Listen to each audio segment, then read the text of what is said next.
বাঙালি Kathak YouTube চ্যানেলের আজকের নিবেদন পারফেক্ট স্কয়ার। গল্পটি লিখেছেন পার্থ সেন।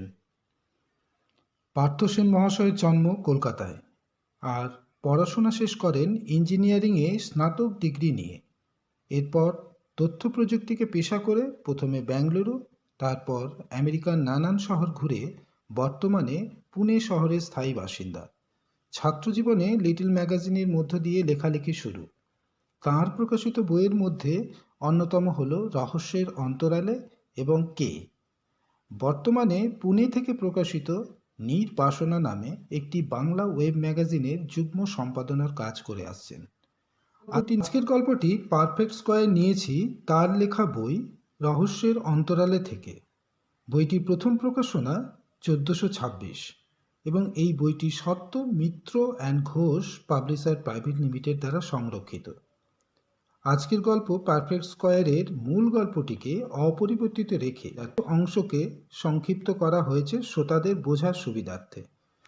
পার্থ সেন মহাশয় এবং Mitra and Ghosh publisher private লিমিটেডকে বাঙালি কথক ইউটিউব চ্যানেলের পক্ষ থেকে অজস্র ধন্যবাদ আমাদের এই ক্ষুদ্র প্রচেষ্টায় পাশে থাকার জন্য। তাহলে শুরু করা যাক আজকের গল্প পারফেক্ট স্কয়ার। ইতিহাসের পাতা থেকে। এই কাহিনীর কেন্দ্রস্থল উত্তরবঙ্গের উল্লাসপুর নামে এক সুবিশাল স্টেটকে ঘিরে। আজকের যে জায়গাটা কুচবিহার শহর বলে পরিচিত। 1942-43 কথা। তখন অবিভক্ত ভারতে এই উল্লাসপুর স্টেটের দায়িত্বে ছিলেন রায় পরিবার।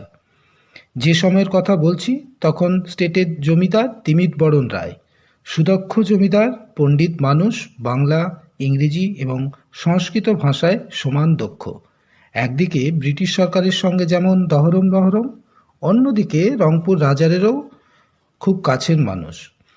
তিমিত বরণের পিতামহ অনাদি শঙ্কর ব্রিটিশ সরকারের কাছ থেকে রায় বাহাদুর উপাধিতে ভূষিত হয়েছেন। তিমিত বরণের বড় ছেলে কিরণ শঙ্কর রায়, তিনি ছিলেন খেলাধুলায় যেমন তুখোড়, জমিদারি এবং ব্রিটিশ আদব কায়দাতেও সমান চৌখস। আবার পড়াশোনাতেও ছিলেন একেবারে প্রথম শ্রেণীর ছাত্র। রংপুরে জেলা স্কুল পেরিয়ে কলকাতার প্রেসিডেন্সি কলেজে পড়াশোনা করেছেন। তারপর ঢাকা বিশ্ববিদ্যালয় থেকে স্নাতকোত্তর।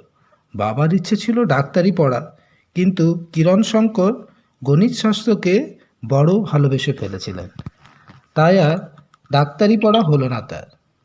সেই ঢাকাতেই রিসার্চ শুরু হলো। সঙ্গে রইলেন পদার্থবিজ্ঞান এবং গণিতের আরেক অসাধারণ ছাত্র, নাম জন এডওয়ার্ড বিডওয়েল। কিরণ শঙ্কর আর এডওয়ার্ড বিডওয়েল ছিলেন প্রেসিডেন্সির ক্লাসমেট, তারপর বিশ্ববিদ্যালয়ে একসঙ্গে একই ক্লাসে।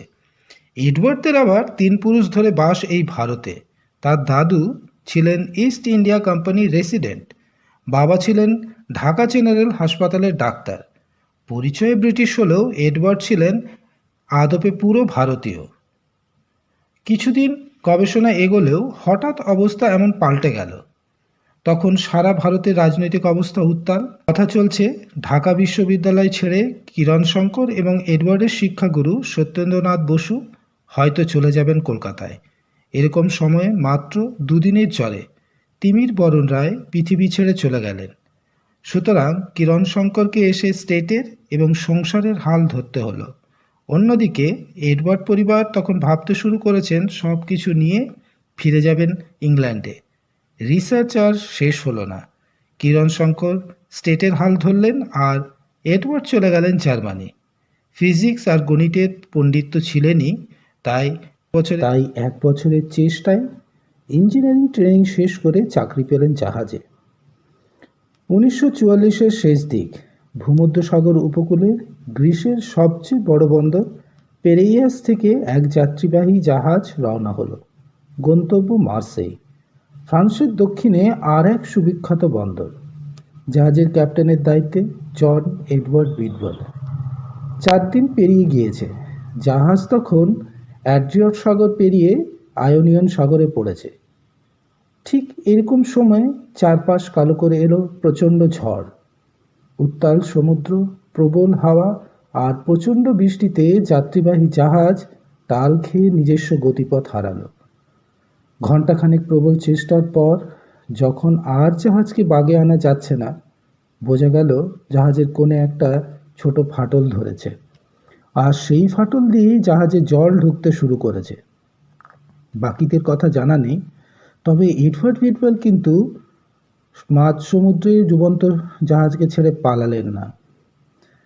জাহাজে মাত্র 12টা লাইফবোট, 200-র উপর যাত্রী, কিছু মহিলা ও শিশু যাত্রী আর কিছু অসুস্থ মানুষকে বের করে দেওয়া হলো লাইফবোটের সাহায্যে। নির্দেশ রইল নিকটবর্তী ইটালির দক্ষিণে মালান্টাতে তাদের নিয়ে যাওয়া হবে।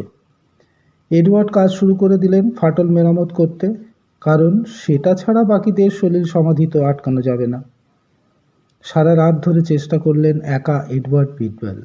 বরফ, শীতল জল, প্রবল জল, প্রবল ঝড় বৃষ্টি, সকল কিছুর সাথে একাই লড়াই করলেন। পরের দিন সূর্য উঠতে দেখা গেল জাহাজে আর জল ঢুকছে না। যদিও জাহাজ তার নিজস্ব গতিপথ হারিয়েছে, তবে সেটা সমুদ্রে ভাসমান। প্রায় 150 জন যাত্রী প্রাণ বাঁচিয়ে নিজেকে আর বাঁচাতে পারেনি জাহাজের ক্যাপ্টেন জন এডওয়ার্ড হুইটওয়েল। সকালেই মিসড কলটা দেখেছিলাম, কিন্তু সময় পাইনি বলে ফোন করা হয়ে ওঠেনি। অফিস থেকে ফিরে বাড়িতে দরজা খুলছি, এমন সময় আমার ফোনের টেক্সট মেসেজটা ফুটে উঠল। ইংরেজি হরফে লেখা, তবে বক্তব্যটা বাংলায়। জানি না আমাকে মনে আছে কি না। আমি বীরভূম জেলা স্কুলের অভিজিৎ। সময় পেলে ফোন করিস। আজ প্রায় 20 বছর বাদে অভিজিতের সাথে যেইভাবে যোগাযোগ হবে সেটা আমি স্বপ্নেও কল্পনা করিনি।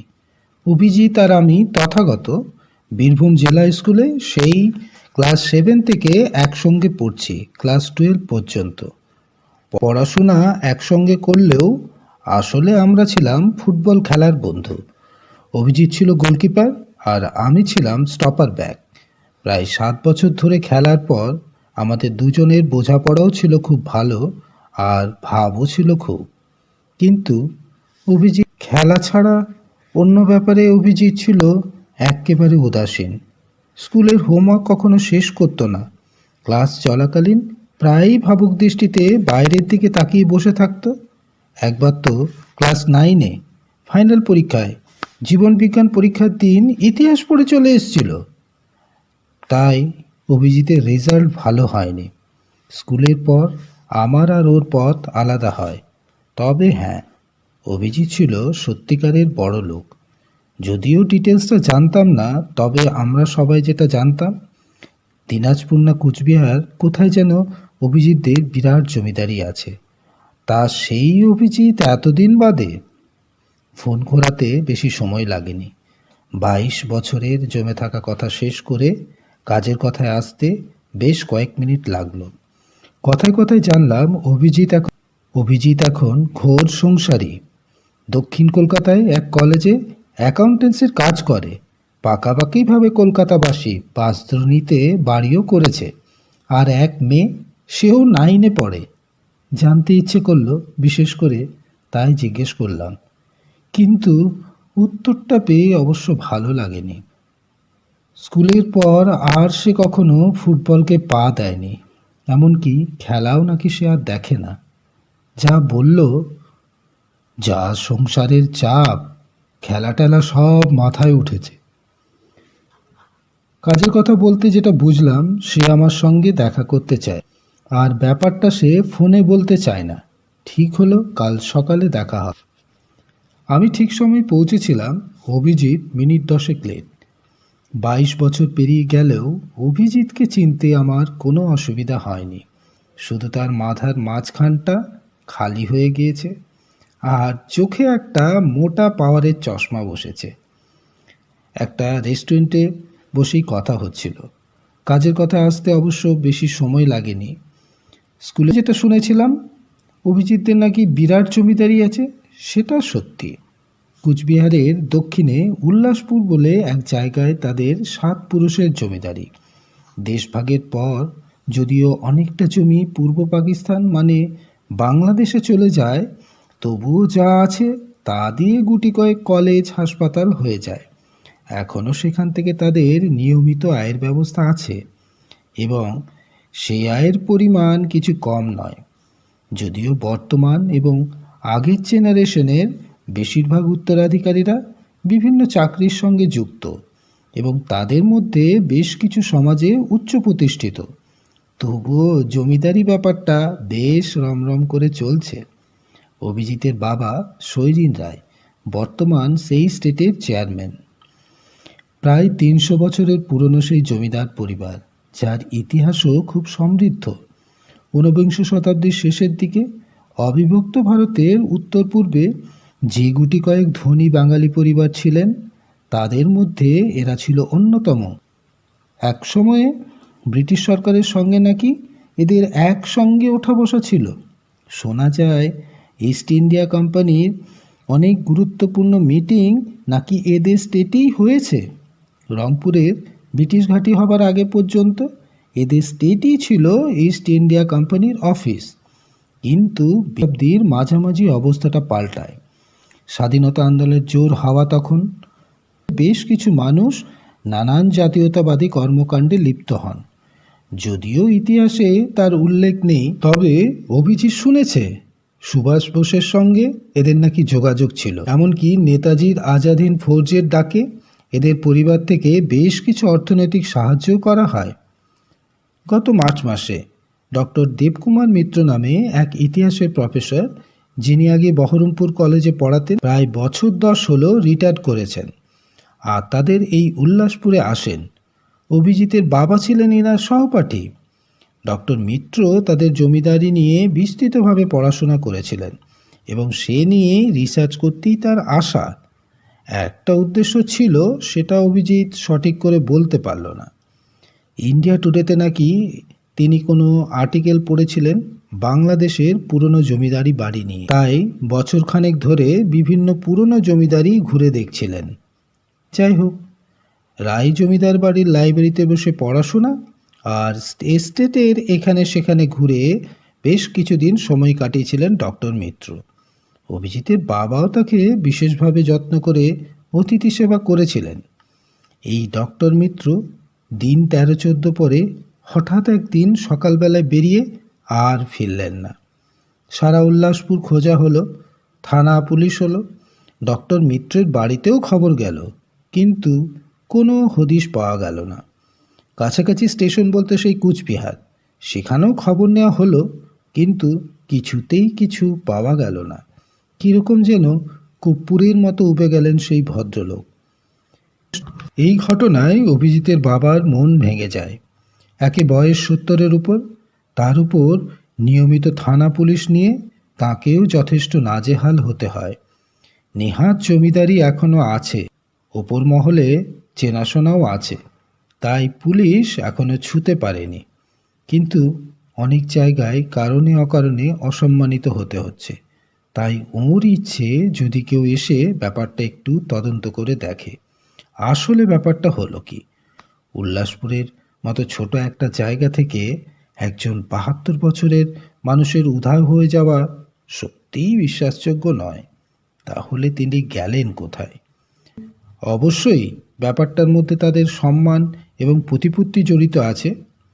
বেশ খানিকক্ষণ এক নাগারে কথা বলে এবার থামল অভিজিৎ। আমরা দুজনেই সিগারেট ধরালাম।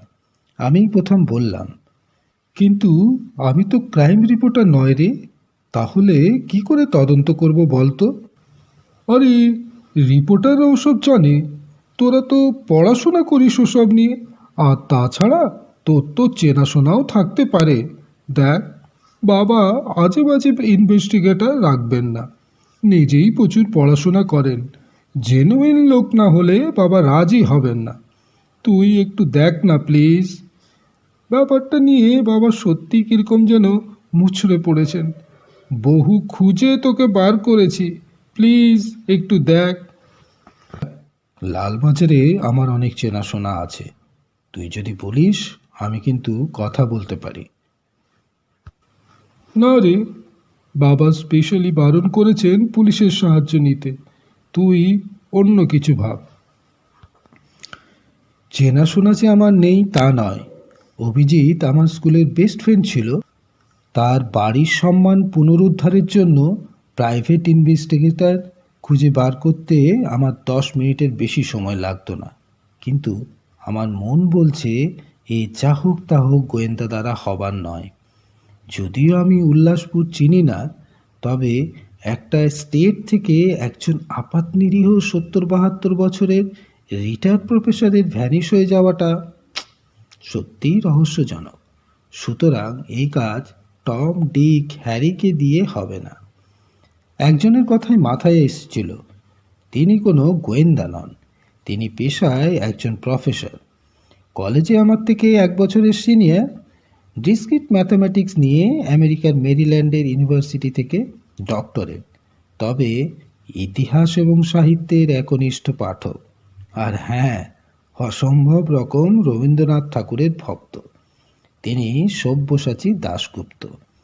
আমি অবশ্য প্রফেসর বলে ডাকি, কিন্তু এটাও আমি জানি প্রফেসর কিন্তু গোয়েন্দা হিসাবে তদন্ত করবেন না।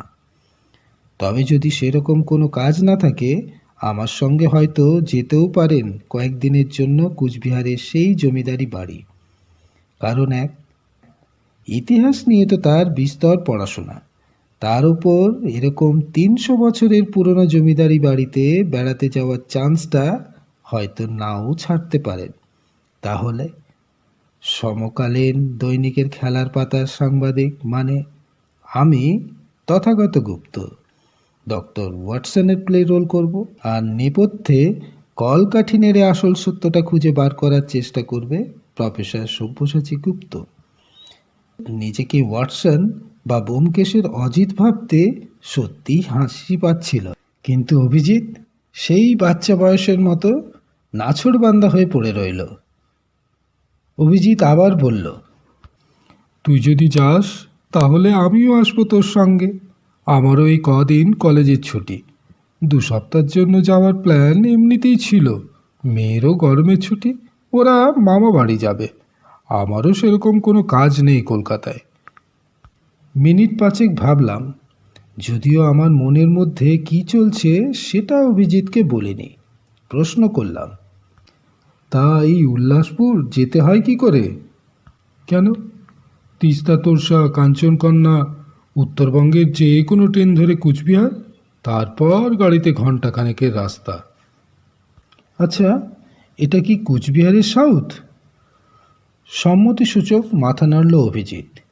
নিজে খবরের কাগজে কাজ করি বলে মোটামুটি একটা আইডিয়া আমার আছে। তাহলে কি প্রায় বাংলাদেশে বর্ডারের কাছাকাছি? বলতে পারিস, তবে বর্ডার এলাকাটা মূলত জঙ্গল। এমনিতে সেরকম কোনো গণ্ডগোল নেই। তাছাড়া বিএসএফের একটা চেকপোস্টও আছে। প্রফেসরকে রাজি করাতে আমার খুব একটা অসুবিধা হয়নি।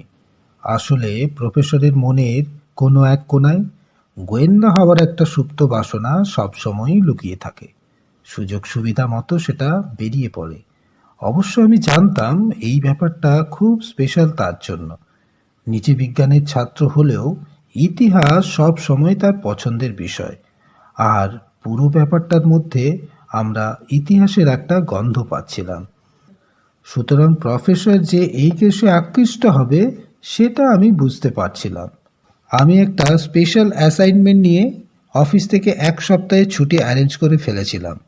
অভিজিৎও তৎকালে টিকিট বুকিং করে ফেলেছিল। আমরা তিস্তা তোরসায় রওনা হলাম ঠিক 3 দিন বাদে। প্ল্যানটা এরকম ছিল, আমরা সেখানে 4-5 দিন থাকব। উদ্দেশ্য একটাই, ডক্টর মিত্রকে খুঁজে বার করা অথবা কোনো সূত্র বার করা, যাতে তার কোনো সন্ধান পাওয়া যায়। তার বেশি ছুটি আমারও নেই। প্রফেসরের অবশ্য গরমের ছুটি, তাও তিনি নানান কাজে ব্যস্ত। আমি আমার চেনা এক প্রাইভেট গোয়েন্দা এজেন্সির সঙ্গে কথা বলে রেখেছিলাম। আমাদের খবরের সন্ধানে অনেক কাজই তারা সাহায্য করে। যদি আমাদের দ্বারা কিছু না হয়, হয়তো তাদের চুক্তিবদ্ধ করানো হতে পারে। যদিও সেটা সম্পূর্ণভাবে অভিজিৎ এবং তার বাবার সিদ্ধান্ত। ট্রেন ঘন্টাখানেকের একটু বেশি লেট ছিল। নিউ কুচবিহার যখন পৌঁছালাম 8টা বেজে গিয়েছে। স্টেশনে গাড়ি দাঁড়িয়েছিল। মালপত্র তুলে সোজা অভিজিৎদের বাড়ি। মাঝে আর কোনো ব্রেক নেওয়া হয়নি। ঘন্টাখানেকের একটু বেশি সময় লাগলো পৌঁছতে। রায়বাড়ির সিংহদ্বার যখন পৌঁছেছি, তখন প্রায় 10টা।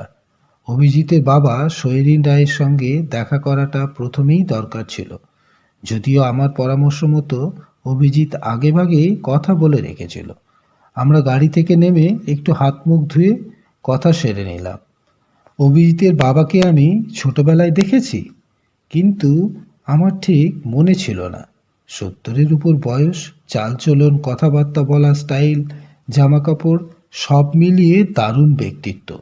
পুরনো জমিদারি বাড়ির বৈঠকখানা মানে আমরা আধুনিক বাড়িতে যেটাকে ড্রয়িং রুম বলে থাকি, সেখানে বসেই কথা হলো। জমিদার বাড়ি আমি আগে অনেক দেখেছি, তার বেশিরভাগই আজকের দিনে ধ্বংসাবশেষ হয়ে গিয়েছে। কেউ কেউ আবার পুরনো বাড়ি ভেঙে আধুনিক বাড়ি বানিয়েছেন। একটা কথা নিঃসন্দেহে বলতে পারি, এই রায়বাড়ি কিন্তু পর্যাপ্ত রক্ষণাবেক্ষণ হয়। বাড়িটা দেখে বোঝা যায় না এই বাড়ির বয়স হয়েছে, তবে কোনো জায়গায় সেভাবে দুর্বল হয়ে পড়েনি।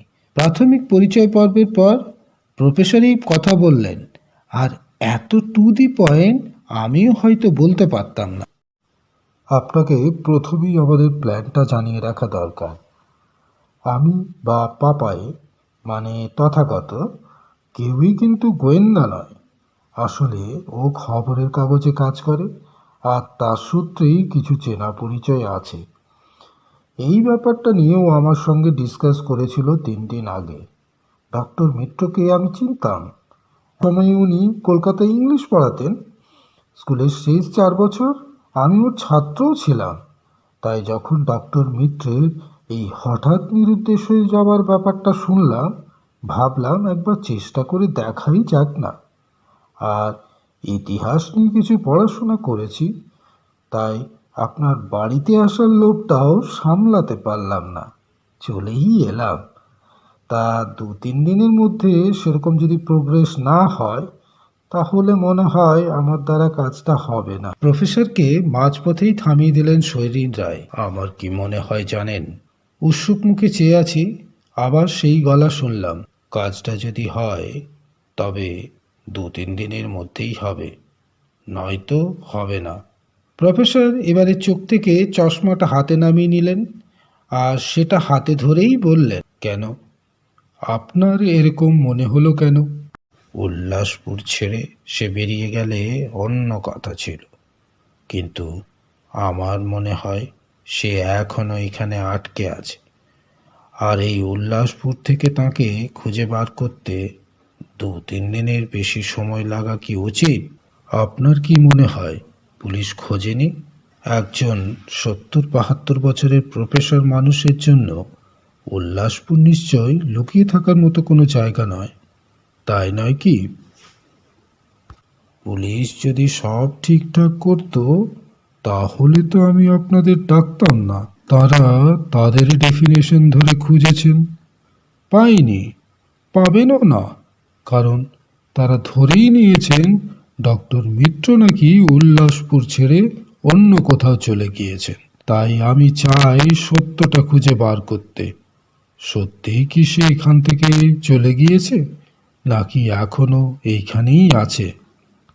বেশ, কিন্তু আমি আবার জিজ্ঞেস করছি, আপনি এতটা শিওর হচ্ছেন কি করে যে তিনি এখনো উল্লাসপুরে আটকে আছেন? Basic sense. লোকটা নিজের সমস্ত কিছু জিনিসপত্র রেখে একটা জায়গা ছেড়ে যেতে পারে না। কি পারে? সমস্ত কিছু মানে? জামা কাপড়, সুটকেস, মোবাইল, এমনকি টাকা পয়সাও, সব কিছু রয়েছে ওই ঘরে যেমন ছিল। পরনের জামা কাপড় ছাড়া জিনিস বলতে 2টো জিনিস মিসিং, তার মানি ব্যাগ আর একটা টর্চ। সেটা 2 দিন আগে রাতে তাকে আমি দিয়েছিলাম। এই অঞ্চলে রাতে মাঝে মাঝে কারেন্ট চলে যায়, তখন খুব দরকার হয়। আমাদের কথার মাঝে 2 মিনিটের বিরতি হলো, কারণ চা এসেছে। চায়ের কাপ এবং অন্যান্য সরঞ্জাম দেখে বোঝা যায় জমিদারি না থাকলেও স্টেট এখনো রমরমিয়ে চলছে। কেটলির ঢাকনা খুলতেই দার্জিলিং চায়ের গন্ধ আমার নাকে এলো। প্রফেসর বিরতি ভেঙে বললেন, আচ্ছা, এই 10-12 দিন যে উনি আপনার বাড়িতে ছিলেন, এই এলাকায় কি খুব ঘোরাঘুরি করতেন, নাকি মোটামুটি বাড়িতেই থাকতেন? ঘোরাঘুরি খুব একটা করতেন বলে তো শুনিনি। খালি আমার কাছ থেকে এই এলাকার একটা ম্যাপ চেয়েছিলেন। আমি তাকে একদিন ওকে নিয়ে গিয়েছিলাম ওই মিউনিসিপ্যালিটির অফিসে। ওখান থেকে একটা ম্যাপও জোগাড় হয়েছিল। তাছাড়া আর কোনো দিন বাড়ির বাইরে যেতে হয়েছে বলে তো মনে পড়ছে না। ম্যাপ কেন লাগবে কিছু বলেছিলেন? হ্যাঁ, হ্যাঁ, জিজ্ঞেস করতে বললেন। এতদিনের পুরনো জায়গাটা জানতে গেলে নাকি ম্যাপ দরকার হবে। আমি আর বিশেষ কিছু বলিনি। কয়েক সেকেন্ড বিরতির পর শৈরিন রায় আবার বললেন, আর একটা ব্যাপার কি জানেন? তিনি নিরুদ্দেশ হয়ে কোথায় গেলেন সেটা না জানলেও আমার চলবে। একটা 72 বছরের বিপত্নিক মানুষ, তার যেখানে ইচ্ছা সেখানে যাবে, তাতে কার কি? না কারোর অনুমতি প্রয়োজন আছে, না কাউকে জিজ্ঞেস করার প্রয়োজন আছে। কিন্তু তিনি ছিলেন আমার বাড়ির অতিথি।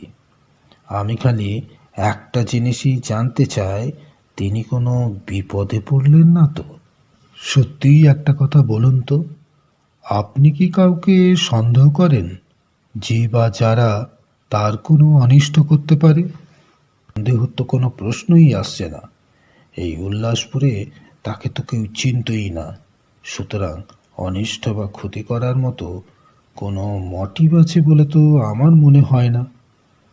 প্রফেসর এক দৃষ্টিতে নিচের দিকে চেয়ে আছেন। সবাই চুপচাপ। আমার মনের মধ্যে একটা প্রশ্ন অনেকক্ষণ ধরেই ঘুরপাক খাচ্ছিল।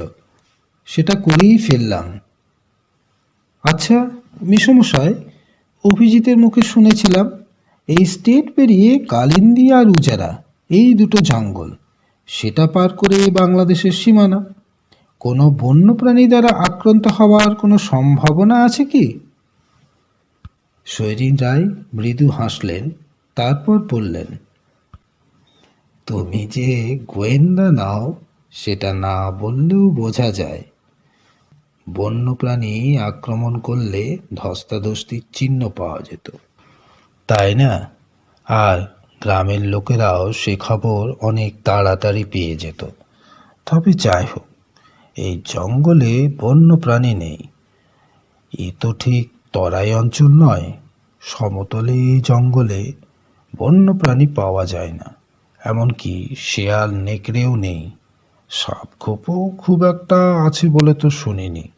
তবে তুমি জঙ্গলের কথাটা উল্লেখ করে ভালোই করেছো। বন্যপ্রাণী না থাকলেও অন্য কোনো বিপদের সম্ভাবনা থাকতে পারে। তা আমি পুলিশকে বলেছিলাম। শুনেছি তারা জঙ্গল সার্চও করেছিল। তবে ক্লু বোধহয় কিছু পায়নি। পেলে জানাতো নিশ্চয়। চুপ করতেই হলো। প্রফেসরের গলা আবার শুনলাম। আচ্ছা, ডক্টর মিত্রকে কি আপনি ইনভাইট করেছিলেন, নাকি উনি নিজেই এসেছিলেন? আমার সঙ্গে বিশেষ যোগাযোগ ছিল না। অনেক কাল আগে একসঙ্গে পড়াশোনা করেছি। তারপর আমার আর ওর লাইন আলাদা হয়ে যায়। তবে মাঝে মাঝে খবর টবর পেতাম। আর উনি নিয়মিত লেখালেখি করতেন অনেক পত্রপত্রিকায়। ওর লেখা আমি পড়েছি। বছর দুয়েক আগে এক ভাইপোর বিয়েতে কলকাতায় ওর সঙ্গে দেখা হয়ে যায়। তারপর মাঝে এক দুবার কথাবার্তা হয়েছিল।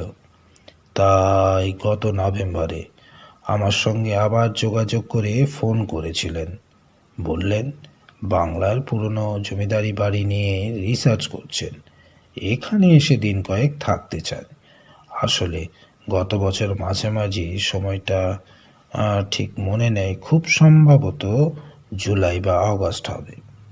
ইন্ডিয়া টুডেতে আমাদের বাড়ি নিয়ে একটা লেখা বেরিয়েছিল। সেই লেখা পড়ে তিনি আমাদের বাড়ির কথা জানেন। আর সেখান থেকেই ব্যাপারটা শুরু। ওই ডক্টর আদিত্য পাঠক ভারতের ব্রিটিশ কালে নিয়ে প্রচুর রিসার্চ করেছেন। উনি লিখেছিলেন প্রবন্ধটি। আমার অবশ্য তখন পড়া হয়নি, এই দিন কয়েক আগে পড়লাম। উনি পড়ালেন, উনি নিয়ে এসেছিলেন। ওই যে ঘরে থাকছিলেন ওখানেই আপনি ওই বইটাও পেয়ে যাবেন। আমাদের একটা লাইব্রেরিও আছে, সেখানেও তিনি বেশ পড়াশোনা করছিলেন কয়েকদিন। তা লাইব্রেরি কি এখনো আপনারা মেনটেনেন্স করেন? না, সেরকম কিছু নয়। শুনেছি একসময় ঢাকা বিশ্ববিদ্যালয়ের সঙ্গে নিয়মিত বইয়ের আদান প্রদান হতো। ছোটবেলায় দেখেছি আমাদের অনেক কালেকশন ছিল, তবে এখন নিয়মিত সাপ্লাই কমে গিয়েছে, আর হয় না বললেই চলে। তবে অবশিষ্ট এখনো যা আছে তা অনেক কিছু। আচ্ছা, ওর বাড়িতে কে কে আছেন? বাড়ি বলতে তো সে থাকতো কল্যাণীতে। স্ত্রী গত হয়েছেন 5 বছর হলো। একটি মেয়ে, সেও বিয়ে করে ব্যাঙ্গালোরে থাকে। খবর পাঠিয়েছিলাম, দুই একবার কথাও হয়েছিল, তবে কাজের কথা সেরকম কিছু জানা যায়নি। আচ্ছা, এই ঘটনাটা ঠিক ঘটল কবে? 23শে মার্চ সকালে। আগের দিন সন্ধ্যাবেলায় বেশ আড্ডা হলো। তারপর একসঙ্গে ডিনারও করলাম, একটু টিভিও দেখা হলো। তারপর দুজনেই শুতে গিয়েছি। শুনেছিলাম ও সকালে 6টা নাগাদ মর্নিং ওয়াকে যেত। আমার আবার ঘুম একটু দেরিতে ভাঙে, কিন্তু সকাল 8টা নাগাদ দুই বুড়োতে চা একসঙ্গে খেতাম। তা সেদিনও অপেক্ষা করতে লাগলাম, কিন্তু আর তিনি এলেন না। একটু মনে করে বলুন তো, ঠিক আগের দিন বা 2-1 দিন আগে এমন কিছু বলেছিলেন যেটা ভাবলে এখন আপনার আনইউজুয়াল লাগে? না, সেরকম তো কিছু নয়। হ্যাঁ, তবে পড়াশোনা করতে করতে যা তথ্য কালেকশন করেছিলেন সেগুলো সব মাঝে মাঝে পড়ে শোনাতেন আমাকে। নেতাজি সুভাষ বোসের আমাদের বাড়িতে আসার কথাটাও কোনো পুরনো পত্রিকায় পড়েছিলেন, সেটাও বলেছিলেন। তা ও একটা ডায়েরিও লিখছিল। সব কিছু আপনি পেয়ে যাবেন। পুলিশ নিয়ে গিয়েছিল পড়তে, তারপর দিন কয়েক বাদে সেটা আবার ফেরত দিয়ে গেছে। প্রফেসর চুপ করেই ছিলেন। আমিও আর কোনো কথা বলিনি। বেশ কয়েক মিনিটের নীরবতা। এবার অভিজিৎই প্রথম কথা বলল। বাবা, আমি তাহলে দক্ষিণের দোতলায় এদের থাকার ব্যবস্থা করে দিচ্ছি। প্রফেসরের গলা আবার শুনলাম। আমি একটা কথা বলতে চাই। যদি কোনো সমস্যা না থাকে, আমরা কি ডক্টর মিত্র যে ঘরে ছিলেন সেই ঘরে থাকতে পারি? জানি প্রায় 1.5 মাস হয়ে গিয়েছে, কিন্তু যদি কোনো ক্লু পাওয়া যায়। সুইরিন রায় সঙ্গে সঙ্গেই রাজি হলেন। না, আমাদের কোনো সমস্যা নেই, আপনারা সেইখানেই থাকবেন। যখন যা দরকার আমাকে বলবেন, আর কোথাও যাবার হলে বা কোনো কিছু লাগলে। আর এই জায়গাটা বেশ বড় তো, এখন অবশ্য সাইকেল, রিক্সা, এমনকি অটোও চলছে। তবে আপনারা আমার বাড়ির অতিথি, যে কোনো দরকার হলে স্টেটের গাড়ি নিয়ে বেরোবেন। আর হ্যাঁ, আর একটা কথা, আমি কিন্তু আপনাদের ভরসা করছি। আমি জানি আপনারা কেউ পেশাদার নন, আর টাকার জন্য এখানে আসেননি। তবে যে কদিন আপনারা এখানে থাকবেন, আপনাদের খাওয়া দাওয়া পুরোটাই কিন্তু স্টেটের দায়িত্ব। ডক্টর মিত্রকে খুঁজে বার করুন। এর সঙ্গে এত বছরের আমাদের অর্জিত সুনাম আর প্রতিপত্তি জড়িত হয়ে আছে। আর কাজ সফল হলে কিন্তু পারিশ্রমিক নিতে হবে। তখন সেটা হবে আমার ইচ্ছে মতো, আর তখন কিন্তু না বলা চলবে না। প্রায় ঘন্টা দেড়েক হয়ে গেল। প্রফেসর কিন্তু একটা কথাও বলেনি। ট্রেনে পরে আসা জামা কাপড়ও এখনো চেঞ্জ করেনি। শেষ 10 মিনিটে 3টে সিগারেট শেষ করেছে। ডক্টর মিত্রর সমস্ত জিনিসপত্র বার তিনেক পরীক্ষা নিরীক্ষা করেছেন। ডায়েরিটা বারে বারে উল্টে পাল্টে দেখেছেন। একবার দুবার আমি উঁকি দিয়ে দেখার চেষ্টা করেছি, দু একটা প্রশ্নও করেছি, কিন্তু আমার দিকে প্রফেসর এমনভাবে চেয়ে দেখেছেন যে ভাবখানা এমন, এখন আমাকে বিরক্ত করো না। অভিজিৎ বার দুয়েক এসে জিজ্ঞেস করে গিয়েছে কিছু লাগবে কিনা। প্রফেসর হয়তো শুনতেও পায়নি। 1:30টায় লাঞ্চের আগাম সময় জানিয়ে গিয়েছে। প্রফেসর কেমন নির্লিপ্ত মুখে চেয়েছিলেন। বার দুয়েক বলেওছি, আরে স্নানটা তো করে এসো, ওদের খাবার রেডি হয়ে যাবে। কিন্তু সে কথার কোনো উত্তর দেয়নি। আমি প্রফেসরের সঙ্গে এরকম কাজে আগে কখনো আসিনি। যদিও তিনি আমার অনেক দিনের বন্ধু, কিন্তু তার রকম সকম দেখে ভেতরে ভেতরে আমার বিরক্তিই আসছিল। ডক্টর মিত্র রেখে যাওয়া ইন্ডিয়া টুডেটাই পড়া শুরু করলাম। প্রায় পুরোটাই আমার পড়া হয়ে এসেছে। এমন সময় তার গলা শুনতে পেলাম। শৈরিন রায় যে ম্যাপটা জোগাড় করেছিলেন সেটা কিন্তু খুব সম্ভবত ঘরে নেই, বুঝলে? প্রফেসর কি উধাও হয়ে যাওয়ার আগে সেটা সঙ্গে করেই নিয়ে গিয়েছেন? আমি তাকালাম। প্রফেসর তার নিজস্ব স্টাইলে সিগারেটের ধোঁয়ার রিং ছাড়লেন। আমার দিকে না চেয়েই তিনি আবার বললেন, 4টে খটকা লাগছে, আর একটা ইনফরমেশনও লাগবে, বুঝলে? আমি কোনো প্রশ্ন করিনি। তিনি নিজেই বলে চললেন। এক, সকাল 6টায় যে লোকটা মর্নিং ওয়াকে যায় সে সকাল 4:10-এ অ্যালার্ম দেয় কেন? মানে? টাইম পিসটা দেখো, ঘড়িতে 4:10-এ অ্যালার্ম সেট করা। এই ঘরেতে অন্য আর কেউ এসে ঘড়িতে নতুন করে অ্যালার্ম দেবে কি? আর বাকি খটকা? 22শে মার্চের একটা টেলিগ্রাম কাগজ রয়েছে, দেখো ওই কোণের টেবিলের উপর রাখা। সেখানে 23শে মার্চের সকালের সূর্যোদয়ের সময়ের ওপর একটা লাল পেনের দাগ রয়েছে। 72 বছরের ইতিহাসের অধ্যাপক কি তাহলে সকাল সকাল উঠে উল্লাসপুরের একটা ম্যাপ হাতে করে সূর্যোদয় দেখতে গেলেন? দাগটা যে ওর দেওয়া সেটা বুঝলে কি করে? সারা ঘরে দুটো পেন রয়েছে, একটার কালি কালো আর একটার কালি লাল। সুতরাং এই দাগটা যে ওর দেওয়া সেই বিষয়ে আমার কোনো সন্দেহ নেই। আর তার চেয়েও আরও দুটো ব্যাপার আছে, আর সে দুটোই সবচেয়ে বড় রহস্যের। একজনের ইতিহাসের অধ্যাপককে তেজস্ক্রিয়তা মানে রেডিও অ্যাক্টিভিটি নিয়ে পড়াশোনা করা প্রয়োজন হতে পারে কি? ডায়েরিটা দেখো, হায়ার ফিজিক্স, হায়ার ম্যাথমেটিক্স নিয়ে বিস্তর পড়াশোনা করেছেন। তিনি তো এসেছিলেন রায়বাড়ির ইতিহাস জানতে, তাহলে আবার ম্যাথ ফিজিক্স এসব নিয়ে পড়াশোনা করার দরকার হলো কেন? অভিজিৎ বলেছিল ওর পিতামহ নাকি ঢাকা বিশ্ববিদ্যালয়ে ডক্টর সত্যেন বোসের অধীনে রিসার্চ করতেন। হ্যাঁ, সেটা আমিও শুনেছি। তবে ডায়েরিতে যা নোট করা রয়েছে সেসব পড়াশোনা কিন্তু এখানে বসে করা নয়। তুমি এতটা শিওর হলে কি করে? দুটো কারণে।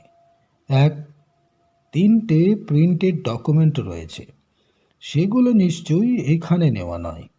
আর দুই, যে দুটো পেন এখানে রাখা রয়েছে সেই পেন কিন্তু এইসব নোট করা হয়নি। সুতরাং পড়াশোনাটা যে অনেক দিন ধরেই চলছিল সেটা কি কোনো বিশেষ প্রয়োজনে? আরও একটা বড় রহস্য রয়েছে। এই ভদ্রলোক দাবা নিয়ে বেশ পড়াশোনা করছিলেন। তিনি কি এই বয়সে এসে খেলাটা শিখতে চাইছিলেন? কিন্তু কোনো দাবার বোর্ড বা গুটি এখানে নেই। তুমি তো খেলার পাতার সাংবাদিক, তোমার কি মনে হয় বোর্ড ছাড়া দাবা শেখা যায়? এই দেখো, ডায়েরি ভর্তি দাবার ছক আঁকা। একটা বইও রয়েছে এখানে, খুব সম্ভবত সেটা এখান থেকেই কেনা। চুপ করেই রইলাম। সত্যি আগে কখনো শুনিনি গুটি আর বুট ছাড়া দাবা খেলা শেখার কথা। ডক্টর মিত্রর ফোনে কিছু ইনফরমেশন পেলে? না, সেরকম কিছু নয়। আর ইনফরমেশন লাগবে সেটা নিয়ে কি বলছিলে? হ্যাঁ, শৈরিন রায়কে একবার জিজ্ঞেস করতে হবে। এই রায়বাড়ির সঙ্গে কি নেপালের কোনো কানেকশন আছে বা আগে কখনো ছিল? ডক্টর মিত্রর পড়াশোনা জিনিসের মধ্যে একটা চিঠি রয়েছে, সেটা নেপালিতে লেখা। আমি যদিও নেপালি জানি না, তবে এই হরফগুলো যে নেপালি সেটা বুঝতে আমার অসুবিধা হয়নি। তুমি কি ভাবছো বলো তো? তোমার দুটো হেল্প লাগবে। এক, ইন্ডিয়া টুডের আদিত্য পাঠককে ফোন করো। তোমাদের প্রফেশন এক তো, চট করে টাইম পেয়ে যাবে। রায়বাড়ির ইতিহাসের কিছু অজানা তথ্য আছে, সেটা আগে আমাদের জানতে হবে। আর দুই, এই নেপালিতে লেখা চিঠি কপি করে তোমার কাগজের অফিসে পাঠিয়ে দাও। এর অনুবাদটা জানতে হবে। অভিজিৎ এসে লাঞ্চে ডেকে নিয়ে গেল। খাবার জায়গাটা কিন্তু এক্কেবারে আধুনিক আসবাব এবং সরঞ্জামে ভর্তি। খুব খাওয়া দাওয়া হলো। অভিজিৎদের বাড়িতে ছোটবেলায় আমি খেয়েছি, তবে সে শিউড়ির বাড়িতে। তার বাবার চাকরি সূত্রে থাকতেন। এইরকম রাজকীয় ব্যবস্থা ছিল না। প্রফেসর কিন্তু চিন্তায় ডুবে আছেন, সেটা আমি বেশ বুঝতে পারছিলাম। নেপালের কানেকশনটা জানার ছিল, সে নিয়ে কথা তিনি নিজেই তুললেন। সৈরিন রায় কেমন কিছু বলতে পারলেন না। আমাদের সঙ্গে নেপালের কোনো কানেকশন ছিল বলে তো আমি জানি না, তবে এতদিনের জমিদারি, এখানে কোনো শরিক যদি নেপালে গিয়ে থাকেন বা তার কোনো পরিচিত যদি নেপালের বাসিন্দা হয়ে থাকেন, আমার জানার কথা নয়। আচ্ছা, আপনার পিতামহ মানে কিরণ শঙ্কর কী নিয়ে রিসার্চ করছিলেন কিছু জানেন? হ্যাঁ, ম্যাথমেটিক্স নিয়ে পড়াশোনা করছিলেন তিনি, সেটা আমি জানতাম। তবে ওর রিসার্চ তো শেষ হয়নি, মাঝপথেই বন্ধ হয়ে যায়। আমার পিতামহ হঠাৎ মারা যান। সাংসারিক আর খানিকটা অর্থনৈতিক চাপে কিরণ শঙ্করের রিসার্চ বন্ধ হয়ে যায়, আর উনি খুব বেশি দিন বাঁচেননি। ওর জীবনটা ছিল খুব দুর্ভাগ্যের। লেখাপড়া খেলাধুলা সবেতেই ছিলেন তুখর। শুনেছি যত সুন্দর নাকি ঘোড়ায় চড়তেন, তত সুন্দর ইংরেজি বলতেন। ঢাকা বিশ্ববিদ্যালয়ে সত্যেন বোসের ছাত্র ছিলেন 1945-এর শুরুর দিকে। তখন উত্তাল ভারতের রাজনৈতিক পরিস্থিতিতে উনি জড়িয়ে পড়েছিলেন জাতীয়তাবাদী আন্দোলনে, আর সেই সময় এক রাজনৈতিক দ্বন্দ্বে তার অকাল মৃত্যু হয়। কেউ বলেন রাজনৈতিক হত্যা, আবার কেউ বলেন সাম্প্রদায়িক দাঙ্গার কারণে মৃত্যু। শুনেছি বডি পাওয়া গিয়েছিল নাকি 2-3 দিন বাদে। স্থানীয় কেউ পেছন দিক থেকে গুলি চালিয়ে হত্যা করেছিলেন। আমার বাবার বয়স তখন মাত্র 2। বাবার কাকা সংসারের হাল ধরলেন, পরে জমিদারিরও হাল ধরলেন। খাবার পর আরও মিনিট 15 কথা হলো। সেরকম কাজের কিছু অবশ্য জানা গেল না। ডক্টর মিত্রের দাবা নিয়ে ইন্টারেস্টের যে পরিচয়টা আমরা পেয়েছিলাম, তা নিয়ে সৈরিন রায় তেমন কোনো তথ্য দিতে পারলেন না। লাঞ্চ শেষ করে প্রথম কাজ ছিল আদিত্য পাঠককে ফোন করা। ওর ফোন নম্বর পেতে আমার বিশেষ সময় লাগেনি। খুব সজ্জন মানুষ, সময়ও দিলেন। খুব ধীর গতিতে কথা বলেন। আমি মূলত কথা বললাম। আগে থেকেই প্রফেসরের সঙ্গে পরামর্শ করা ছিল।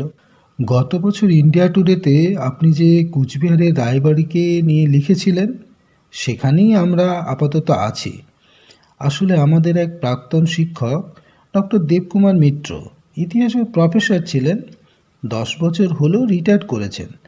মাত্র 2 মাস আগে এই রায়বাড়িতে এসেছিলেন, তারপর হঠাৎ করে কেমন যেন নিরুদ্দেশ হয়ে যান। তো তারই খোঁজে আমরা এসেছি। সেই ব্যাপারেই আপনার একটু হেল্প লাগবে। বলুন, আমি কি করতে পারি? আচ্ছা, আপনি এই রায়বাড়ির কথা জানলেন কোথা থেকে? মানে কোনো কি স্পেসিফিক সোর্স? প্রায় 3 বছর আগে আমি তখন ইটালির ফ্লোরেন্স শহরে গিয়েছি একটা রিসার্চের কাজে। সেখানে একটা মিউজিয়ামে আমি একটা চিঠি পড়ি। অদ্ভুত সেই চিঠি, রেবেকা ফিয়োরেন্টিনো নামে এক মহিলার লেখা। সেই চিঠি হয়তো কাউকে উদ্দেশ্য করে লেখা নয়, অথবা হয়তো আমি বুঝতে পারিনি। সালটা ঠিক মনে নেই, এই 1944-45 হবে। কোনো এক জাহাজে চেপে তিনি এথেন্স থেকে মার্সেই যাচ্ছিলেন, সঙ্গে তার 2টি সন্তান।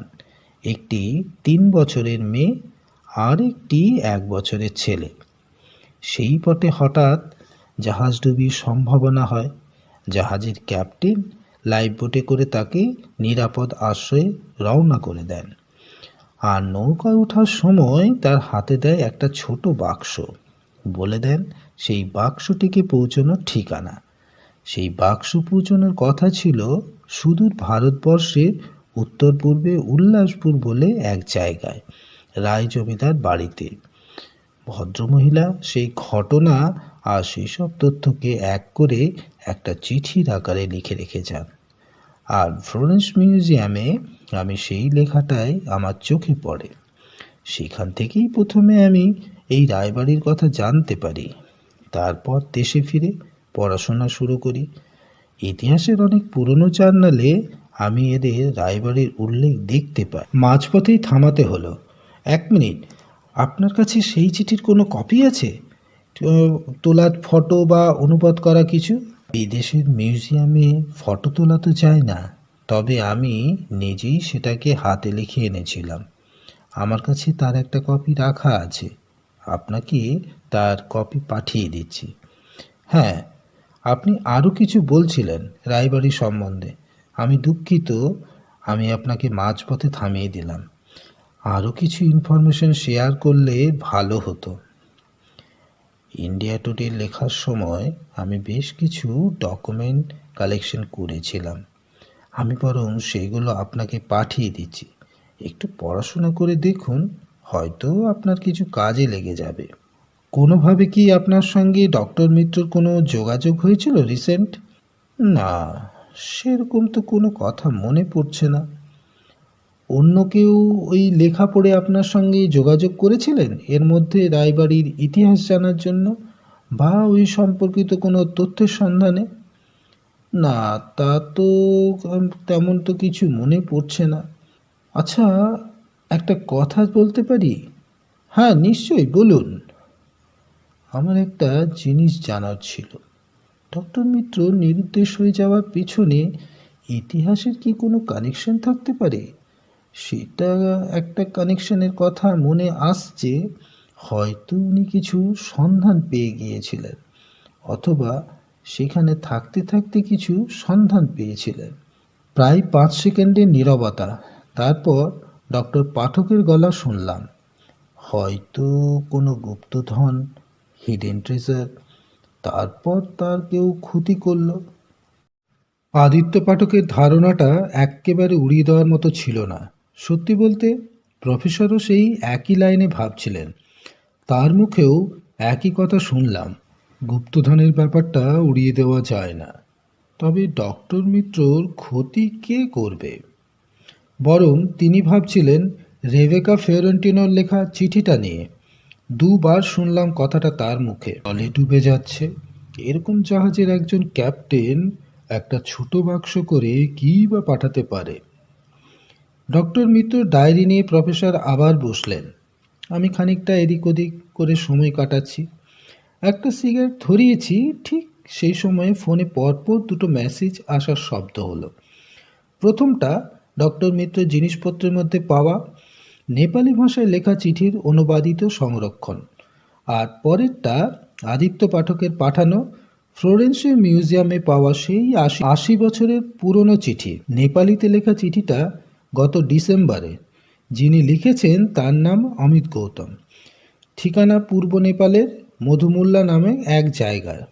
প্রফেসর ম্যাপ দেখল। সে জায়গাটা নাকি শিলিগুড়ি থেকে 100 কিলোমিটার পশ্চিমে। লিখছেন, আপনার চিঠি পেয়ে খুব ভালো লাগলো।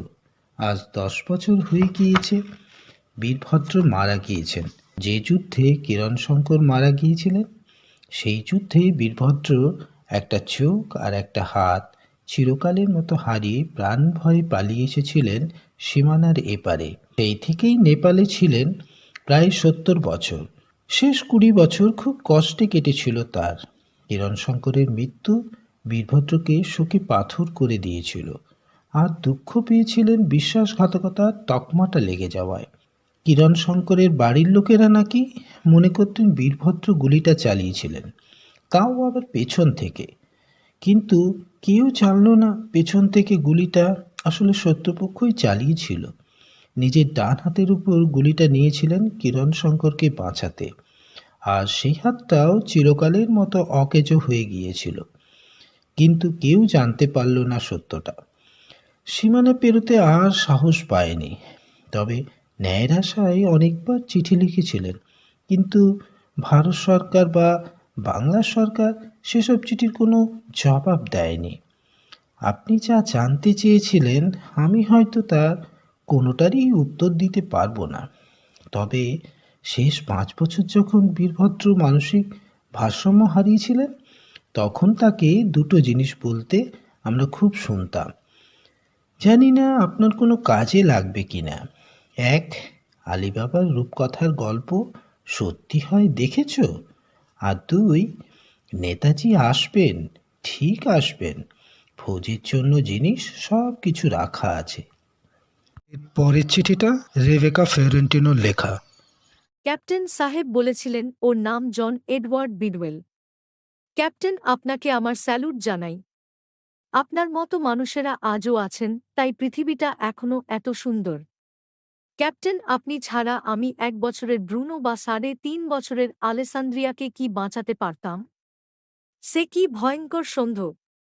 আকাশ চারদিক কালো করে এসেছে, ঠান্ডা এলোপাথারি হাওয়া, এত বড় জাহাজ নিয়ন্ত্রণেই থাকছে না। ক্যাপ্টেন সাহেব আমাদের বললেন জাহাজে জল ঢুকেছে, 10টা মাত্র লাইফ বোট আছে, আমাদের যাদের সঙ্গে বাচ্চা রয়েছে এর আগে বের করে দেওয়া হবে। কাছেই নাকি মালটা, 1 ঘণ্টায় বড়জোর 1.5 ঘণ্টায় পৌঁছে যাব। কিন্তু আমাকে তো অন্য দায়িত্ব দেওয়া হলো। জানতে চাই ক্যাপ্টেন সাহেব খালি বললেন, 2 বছরের অক্লান্ত পরিশ্রম আর চেষ্টায় এই জিনিসটা তৈরি হয়েছে। এই জিনিসটাকে তার নিজের জায়গায় পৌঁছতেই হবে।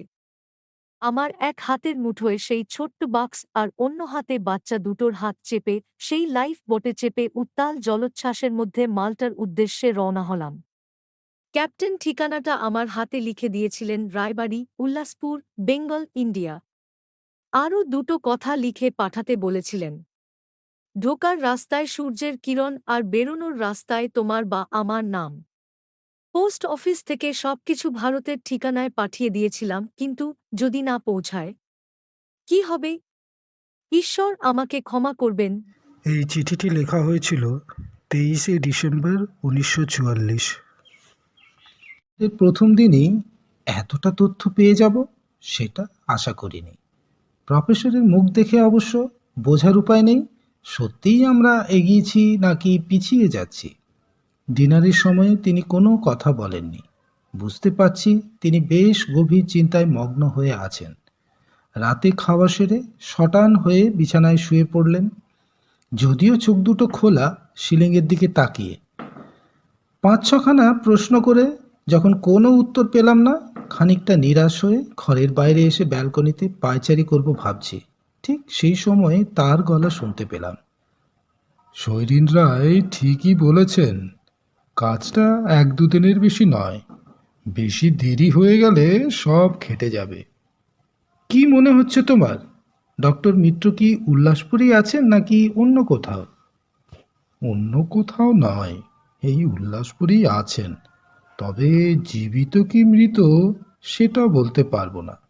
মৃত মানে খুনের কেস?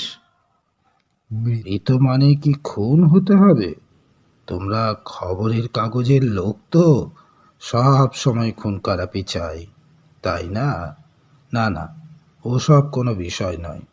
আমাদের কয়েকটা ধাঁধা সলভ করতে হবে, আর কয়েকটা প্রশ্নের উত্তর পেতে হবে। প্রথম ধাঁধা ধরে নেওয়া যাক এডওয়ার্ড সেই বাক্স কিরণ শঙ্করকে পাঠালেন। তাহলে জন এডওয়ার্ড বিডওয়েল আর কিরণ শঙ্কর রায় দুজনের নামের কি কোনো মিল আছে?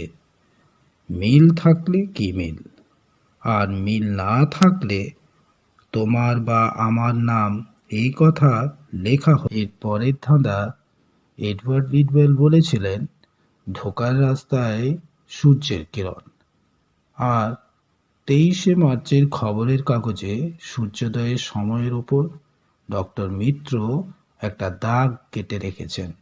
সুতরাং এডওয়ার্ড বিডওয়েল ছোট বাক্স করে যে জিনিসটা পাঠিয়েছেন তার সঙ্গে সূর্যোদয়ের একটা কানেকশন রয়েছে। আর তৃতীয় ধাঁধা হলো, আলিবাবার রূপকথার গল্প মানে কি চিচিং ফাঁক আর চিচিং বাঁধ? সেই গুহায় ঢোকা আর বেরোনোর সূত্র, সেটাই কি এডওয়ার্ড লিখে পাঠালেন?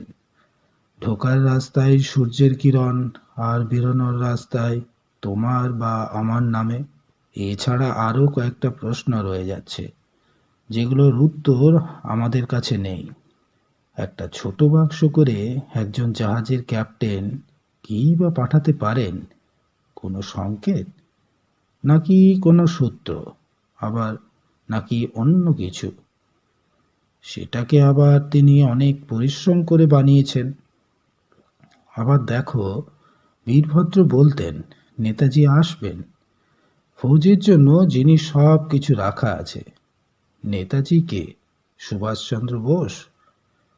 ফৌজ মানে কি আজাদ হিন্দ ফৌজ, নাকি কি রাখা থাকতে পারে তাদের জন্য? প্রফেসর একটা সিগারেট ধরালেন। আমি কোনো কথা বলিনি। পুরো সিগারেটটা শেষ করে প্রফেসর আবার নিজের কথায় বললেন, পাপাই, আমার কি মনে হয় জানো, এই সব কটা জিনিস লিঙ্কড।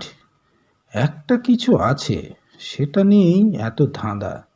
হ্যাঁ, সেটা হয়তো কোনো লুকোনো ট্রেজার, হয়তো আজাদ হিন্দ ফৌজকে দেওয়া হবে বলে ঠিক হয়েছিল, বা দেওয়া হয়েছিল।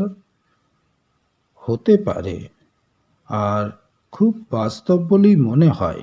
কিন্তু ট্রেজার হলে এডওয়ার্ড বিডওয়েল বাক্স করে কি পাঠালো, যার সঙ্গে সূর্যোদয়ের আবার একটা যোগসূত্র রয়েছে? আর ট্রেজার যদি হয়, আর সেটা যদি আজাদ হিন্দ ফৌজকে দেওয়ার জন্য রেখে দেওয়া হয়, সেটা তো কিরণ শঙ্কর নিজের জানা জায়গাতেই রাখবেন, কারণ সে সময় তিনিই জমিদার। তাহলে তার ঢোকার রাস্তায় সূর্যকিরণ আর বেরোনোর রাস্তায় তোমার বা আমার নাম লাগবে কেন? পুরো ব্যাপারটাই আমার কাছে কেমন যেন ডেডলক লাগছে। আমার তো মাথা কিছুই আসছে না। আমার কথা যে শুনতে পাইনি এরকম ভাবেই প্রফেসর আবার একটা সিগারেট ধরালেন। আমি আবার বললাম, আচ্ছা, আমাকে একটা কথা বলবে? তুমি কি প্রফেসরকে খুঁজতে এসছো, নাকি এসব উলটপালট ধাঁধা সলভ করতে এসছো? প্রফেসরকে খোঁজার কোনো চেষ্টা তো করছো না? কে বললে করছি না? ধাঁধার উত্তর না বেরোলে প্রফেসরও হয়তো বেরোবেন না। তাহলে ধাঁধা সলভ করতে করতে প্রফেসর হারিয়ে গেলেন? আমার কি মনে হয় জানো, প্রফেসর আমাদের থেকে অনেক বেশি বুদ্ধিমান। এইসব ধাঁধা তিনি সলভ করে ফেলেছিলেন। সূর্যোদয়ের সঙ্গে এই পুরো ব্যাপারটা যে এক কি রিলেশন আছে, সেটা ডক্টর মিত্র বুঝতে পেরেছিলেন। কিন্তু এটাও একটা ব্যাপার, সব কিছুর ইনফরমেশন তিনি কি করে পেয়েছিলেন? যেমন ধরো, আদিত্য পাঠকের সঙ্গে ওর কথা হয়নি, সুতরাং রেবেকা ফেরেন্টিনোর লেখা চিঠির কথাও হয়তো তিনি জানতেন না। কিন্তু তিনি যা জানতেন, আমরা কিন্তু এখনো ততটা জানতে পারিনি। তাহলে তিনি কি আরও কিছু ইনফরমেশন পেয়েছিলেন? সেটা কি, আর কোথা থেকেই পেয়েছিলেন? অনেকক্ষণ ধরেই কথাটা মাথায় আসছিল, এবার বলেই ফেললাম। এই শোনো না, তুমি অভয় দিলে একটা কথা বলবো। সে মাথা নেড়ে সম্মতি জানালো। তুমি হাসবে না তো? মানে বলছিলাম কি, আচ্ছা, এই তো এতদিনের পুরনো স্টেট, তার উপর বর্ডার এরিয়া, পরিত্যক্ত এলাকা থাকতে পারে। তাই ভাবছিলাম সেই ব্যোমকেশের চোরাবালির গল্পের মতো সেরকম কিছু নেই তো? প্রফেসর হয়তো চোরাবালিতে হারিয়ে গেলেন। প্রফেসর আমার দিকে পূর্ণ দৃষ্টিতে তাকালেন। আমি আশা করছিলাম সে হেসে ফেলবে, বরং উল্টোটাই হলো। সে বললেন, কথাটা তুমি মন্দ বলনি। চোরাবালি হয়তো নেই, থাকলে স্থানীয়রা জানতে পারত। তবে পরিত্যক্ত এলাকা থাকতেই পারে, সেখানেই হয়তো কোনো বিপদে পড়ে গেলেন, তারপর হারিয়ে গেলেন। কিন্তু একেবারে লোপাট, সে কি করে সম্ভব? একটা কাজ করা যাক, একটা ম্যাপ আমাদেরও লাগবে। এই এলাকাটা একটু সার্ভে করে দেখতে হবে। আর কিছু বলার আগেই প্রফেসরের ফোন বেজে উঠল। দু চারটে কথা শুনে যা বুঝলাম, এই রায়বাড়ির ব্যাপারেই কথা হচ্ছে। ওপারে কে আছেন তিনি কোনো মতেই আমাকে বলবেন না। কাজে আমি আর বাইরে বেরিয়ে এলাম। রাতে তখন শুচ্ছি, তখনও তিনি কথা বলছেন আর ল্যাপটপেও কী সব দেখছেন। আমিও আর বিশেষ খাটাইনি, শুয়ে পড়েছি। পরের দিন সকালে যখন ঘুম ভাঙল, ঘড়ির কাঁটা তখন 7:30 পেরিয়েছে, কিন্তু প্রফেসর ঘরে নেই। ওর বিছানার দিকে তাকিয়ে আমার বুঝতে অসুবিধা হয়নি সারা রাত তিনি বিছানায় শোননি। বেশ কয়েকদিন আগে একবার আমাকে বলেছিলেন, মাথা কাজ করতে থাকলে শরীরটাকে বিশ্রাম দিতে নেই, বিছানায় শুয়ে পড়লে ঘুম আসতে বাধ্য। সে নয় বুঝলাম, কিন্তু এত সকালে তিনি গেলেন কোথায়? তিনি কি ডক্টর মিত্রের মতো কাউকে না জানিয়ে সূর্যোদয় দেখতে গেলেন? বাধ্য হয়েই ফোন করলাম। একবার রিং হতেই ফোন তুললেন। কি ব্যাপার, ঘুম ভাঙলো? তুমি কোথায়? এইখানেই আছি, এই একটু ঘুরে টুরে দেখছি। তোমার বন্ধু রয়েছেন আমার সঙ্গে, আমাকে সব দেখাচ্ছেন। তা একটু আমাকে নিয়ে যাওয়া যেত না? একা একা চলে গেলে। আসলে তুমি এত গভীর নিদ্রায় ছিলে, তোমাকে তুলতে ইচ্ছে করলো না। যাই হোক, আমি আসছি, ঘরে থেকো, আর কথা আছে। প্রায় মিনিট 15 বাদে তিনি এলেন। সঙ্গে সঙ্গে এলো আমাদের মর্নিং টি, সেই সুসজ্জিত কেটলি, দার্জিলিং চায়ের সুবাস। চায়ের কাপটা দেখেই চা খেতে ইচ্ছে করবে। চলো, হাত মুখ ধুয়ে নাও। এরকম রাজকীয় চা খুব তাড়াতাড়ি সদ্ব্যবহার করে ফেলতে হবে। যাও যাও, তাড়াতাড়ি এসো। প্রফেসর কিন্তু আজ উৎফুল্ল, কালকের মতো মুখ গোমড়া করে নেই। হয়তো ভালো কিছু খবর আছে। মিনিট 5 বাদে যখন ঘরে এসেছি, তিনি তখন চা তৈরি করে ফেলেছেন। নিজে থেকেই বললেন, কাল রাতে অনেক কিছু জানলাম জানো। কার সঙ্গে কথা বলছিলে অত রাত অবধি? ও, তুমি তাকে চিনবে না। শোনো, ঢাকা বিশ্ববিদ্যালয়ে কিরণ শঙ্কর রিসার্চ পার্টনার কে ছিলেন জানো? জন এডওয়ার্ড বিডওয়েল। ডক্টর মিত্রর খাতায় যে পড়াশোনা চলছিল গত কয়েক মাস ধরে, সেটাও ওই একই বিষয় নিয়ে। সুতরাং রিসার্চের খবরটা তিনি পেয়েছিলেন আর ব্যাপারটা বিস্তৃতভাবে বুঝতে চাইছিলেন। কিন্তু কেন? যাই হোক, রিসার্চ হচ্ছিল হাই টেম্পারেচারে এনার্জি মলিকুলাসগুলো এক একটা বিশেষ প্যাটার্নে ভাঙতে থাকে। তারপর যখন আবার জোড়া লাগে, অন্য একটা প্যাটার্নে লাগে। সেখান থেকেই আইসোটোপ তৈরি হয়। এটাই বেসিক রুল।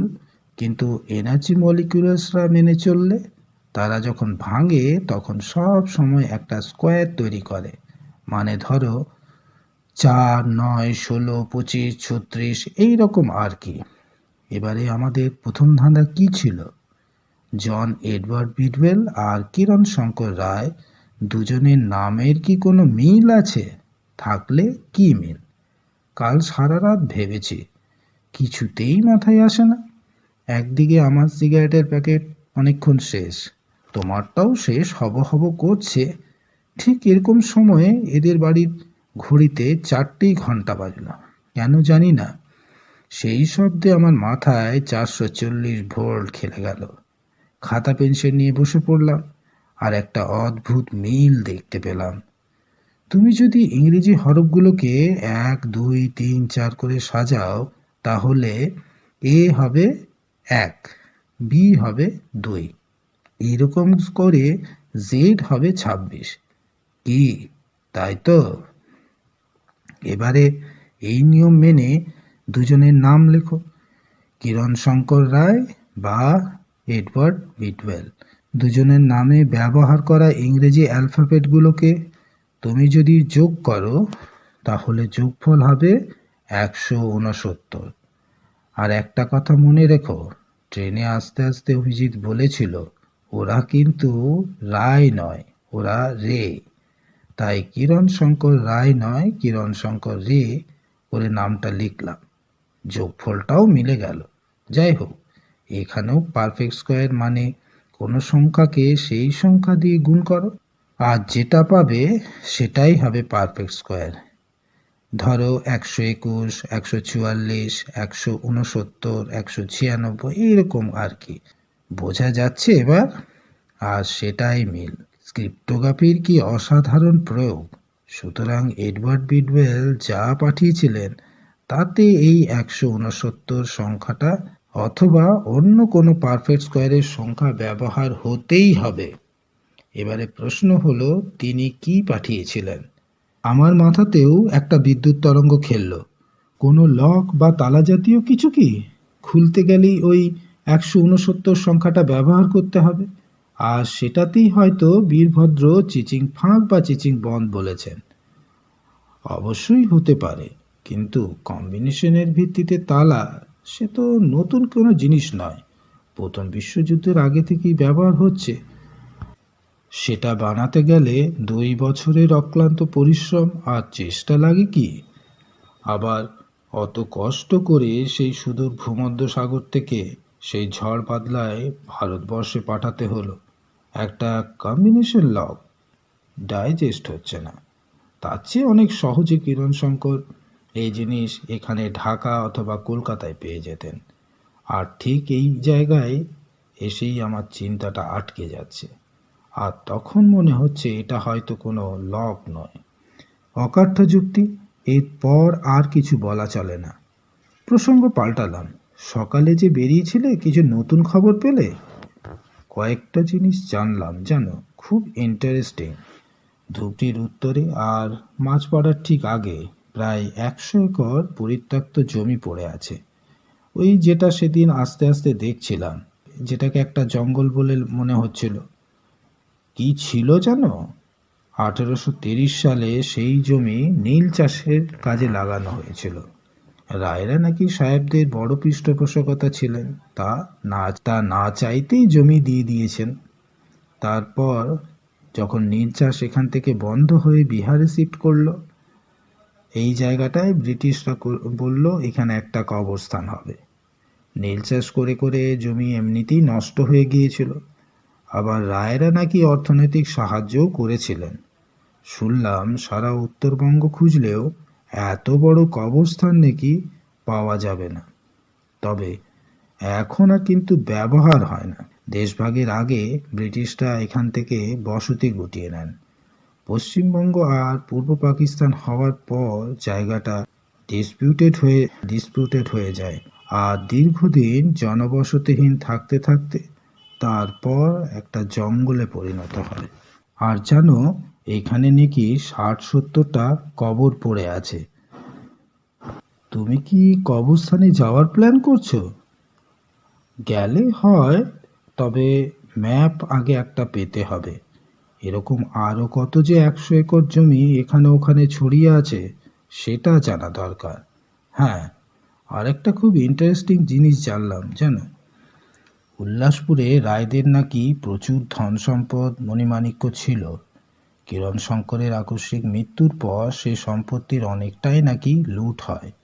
তবে অমিত গৌতমের লেখায় আমরা যেটা জানলাম সেটা কিন্তু ভুল নয়। স্থানীয় মানুষেরা আজও মনে করেন বীরভদ্রের আরেকটা নাম নিঃসন্দেহে মীর জাফর রাখা যায়, কারণ কিরণ শঙ্করের পেছন থেকে গুলিটা তিনিই চালিয়েছিলেন। তারপর রায়দের অনেক ধন সম্পদ নিয়ে উল্লাসপুর ছেড়ে পালিয়ে যান। তবে কোথায় গিয়েছেন সেটা নাকি কারোর জানা নেই। আর একটা কথা, বীরভদ্র সিং কিন্তু কিরণ শঙ্করের কোনো বাল্য বন্ধু ছিলেন না। বংশ পরম্পরায় বীরভদ্ররা ছিলেন রায়বাড়ির রাজমিস্ত্রি। কিরণ শঙ্কর মারা যাওয়ার পর বীরভদ্র নাকি উল্লাসপুর ছেড়ে পালিয়ে যান। কিন্তু অমিত গৌতমের চিঠি বলছে বীরভদ্রের শেষ জীবনটা খুব কষ্টে কেটেছে। ধন সম্পদ নিয়ে যদি পালিয়ে যাবেন তাহলে অর্থাভাব হওয়া উচিত ছিল না? আর চিঠি পড়ে তো মনে হচ্ছে বীরভদ্রের শেষ জীবনটা খুব কষ্টেই ছিল, শারীরিক এবং মানসিক সব দিক থেকে। একেবারে ঠিক। এ ব্যাপারে আমি তোমার সঙ্গে সম্পূর্ণ একমত। উল্লাসপুরে সাধারণ মানুষেরা যেটা জানে সেটা হয় সম্পূর্ণ অসম্পূর্ণ অথবা ভুল। আসলে রায়দের ধন সম্পত্তি নিয়ে অন্য কেউ উল্লাসপুর ছেড়ে পালিয়ে যান, আর দোষটা এসে পড়ে বীরভদ্রের ঘাড়ে। আর একটা সম্ভাবনা রয়ে গিয়েছে, হয়তো সেই সম্পদ আজও এই উল্লাসপুরের কোথাও রয়ে গিয়েছে। আর ডক্টর মিত্র সেটা বুঝতে পেরেছিলেন। 100% বুঝতেই পেরেছিলেন, হয়তো সত্যিটাও জানতে পেরেছিলেন, কিন্তু সেটা খুঁজতে গিয়ে তিনি নিজে যে কোথায় গেলেন সেটাই বোঝা যাচ্ছে না। সারাদিন কেমন আলস্যে কাটল। প্রফেসর বেরিয়ে পড়েছিলেন উল্লাসপুরের ম্যাপের সন্ধানে। অভিজিৎ প্রফেসরের সঙ্গে যেতে পারেননি, তার কী সব কাজ ছিল, তবে ওদের গাড়ি গিয়েছিল তার সঙ্গে। আমি সারাদিন এদিক ওদিক ঘোরাঘুরি করে কাটাচ্ছিলাম। লাঞ্চে প্রফেসর আসেননি, ফোনে বললেন একবার থানায় যেতে হবে, আমি এদিকে লাঞ্চ করে নেব, চিন্তা করো না। আমি লাঞ্চ অভিজিতের সাথেই করলাম। যাই হোক, শেষ দুপুরে ঘুমিয়ে পড়েছিলাম। প্রফেসর এসে ঘুম ভাঙালেন। ওঠো, কত ঘুমোবে বলো তো? সারাদিন ধরে খালি ঘুমিয়েই যাচ্ছে। এই এসেছো তদন্ত করতে? তদন্ত তো তুমি করতে এসেছো, আমি তো স্রেফ ছুটি কাটাচ্ছি। তা বলো, কি জানলে সারাদিন ঘুরে? প্রফেসর একটা সিগারেট ধরালেন। ডক্টর মিত্রর মেয়েকে ফোন করেছিলাম। গত বছর মার্চ মাসে তিনি নাকি প্রায় 1 মাস নেপালে কাটিয়েছেন। কেন গিয়েছিলেন সেটা জানা নেই। সেখানেই কি বীরভদ্রের ব্যাপারটা জানতে পারেন? হতে পারে। আর পুলিশ যে একেবারে কিছু করেনি তা কিন্তু নয়। থানায় মাত্র 7 জন পুলিশ, আর সে নিয়ে এ কেস সলভ করা প্রায় অসম্ভব। আর যেখানে আমাদের দেশে আবার কনভেনশনাল ক্রাইম এত বেশি। কিছু বলল ওরা? হ্যাঁ, ডক্টর দেবকুমার মিত্র অটো ভাড়া করে মাঝে মাঝে এখান থেকে প্রায় 50-55 মিনিট জার্নি করে কোচবিহারের সদরে একটা সাইবার ক্যাফেতে যাচ্ছিলেন। এই খবরটা কিন্তু পুলিশই দিল। রোজ যেতেন, এই কদিনে 4-5 বার গিয়েছিলেন। এবং শুধু ইন্টারনেট ব্যবহার নয়, নিয়মিত বেশ কিছু ফোনও করেছিলেন। তারপর সেই সাইবার ক্যাফের পুরনো ওয়েব পেজ এবং ফোনের ডিটেলস চেক করে পুলিশ একটা জানতে পারে, ডক্টর মিত্র একটি বিশেষ ব্যাপারে পড়াশোনা করছিলেন। এমিলি রোজমেরি স্টার্ক নামে এক ব্রিটিশ মহিলা, যিনি নাকি 1939 সালে মারা যান, তাঁর সম্পর্কে পড়াশোনা চলছিল। নিয়মিত ফোনে কথাও বলছিলেন ইন্ডিয়ান মিউজিয়াম বা এশিয়াটিক সোসাইটির সঙ্গে যুক্ত বেশ কিছু হিস্টোরিয়ানদের সঙ্গে। এই বয়সে এসে এত পড়াশোনা, এ তো এক অদ্ভুত পাগল লোক। আর একটা পয়েন্ট, পুলিশ এটাও বলল, এই ইনফরমেশন নিয়ে ডক্টর মিত্র এই যে পাগলামি, সেটা কিন্তু আজ প্রথম নয়। বহরমপুর কলেজের চাকরিটাও খুইয়েছিলেন এই পাগলামির জন্য। ইতিহাসের অধ্যাপক ক্লাসে ছাত্রদের প্রবাবিলিটি শেখাচ্ছিলেন। কি বুঝছো পুরোটা শুনে? পুরো গল্পটা তো এখনো বলিনি, এবার বলবো। তথ্য পুলিশ অনেক পেয়েছে, কিন্তু দুয়ে দুয়ে 4 পুলিশ করতে পারেনি। ডক্টর মিত্রর দেখিয়ে দেওয়া রাস্তায় বাকি ইনফরমেশনটা আমি সংগ্রহ করলাম, অবশ্যই বেশ কিছু মানুষের সাহায্যে। ইংরেজিতে রোজমেরি, বাংলায় রোজমারি। কে ছিলেন জানো? তিনি ছিলেন রংপুর কোম্পানির রেসিডেন্ট রিচমন্ডের মেয়ে, এবং তিনি ছিলেন আজীবন অবিবাহিত। আর রিচমন্ড কে ছিলেন? জন এডওয়ার্ডের দাদু। সুতরাং রোজমেরি স্টার্ক ছিলেন এডওয়ার্ডের পিসি। তবে মনে রেখো, 1944 সালে ঝড়বাদলার রাতে এডওয়ার্ড যখন বাক্স পাঠাচ্ছেন, তখন তিনি মারা গিয়েছেন। সুতরাং বাকি লিঙ্কটা এবার তোমায় আর আমায় বার করতে হবে। আচ্ছা, এই রোজমেরি স্টার্কও তো পারফেক্ট স্কোয়ার। নিঃসন্দেহে মিলতেই হবে। মেলাও। যোগফল 225। আবার পারফেক্ট স্কোয়ার।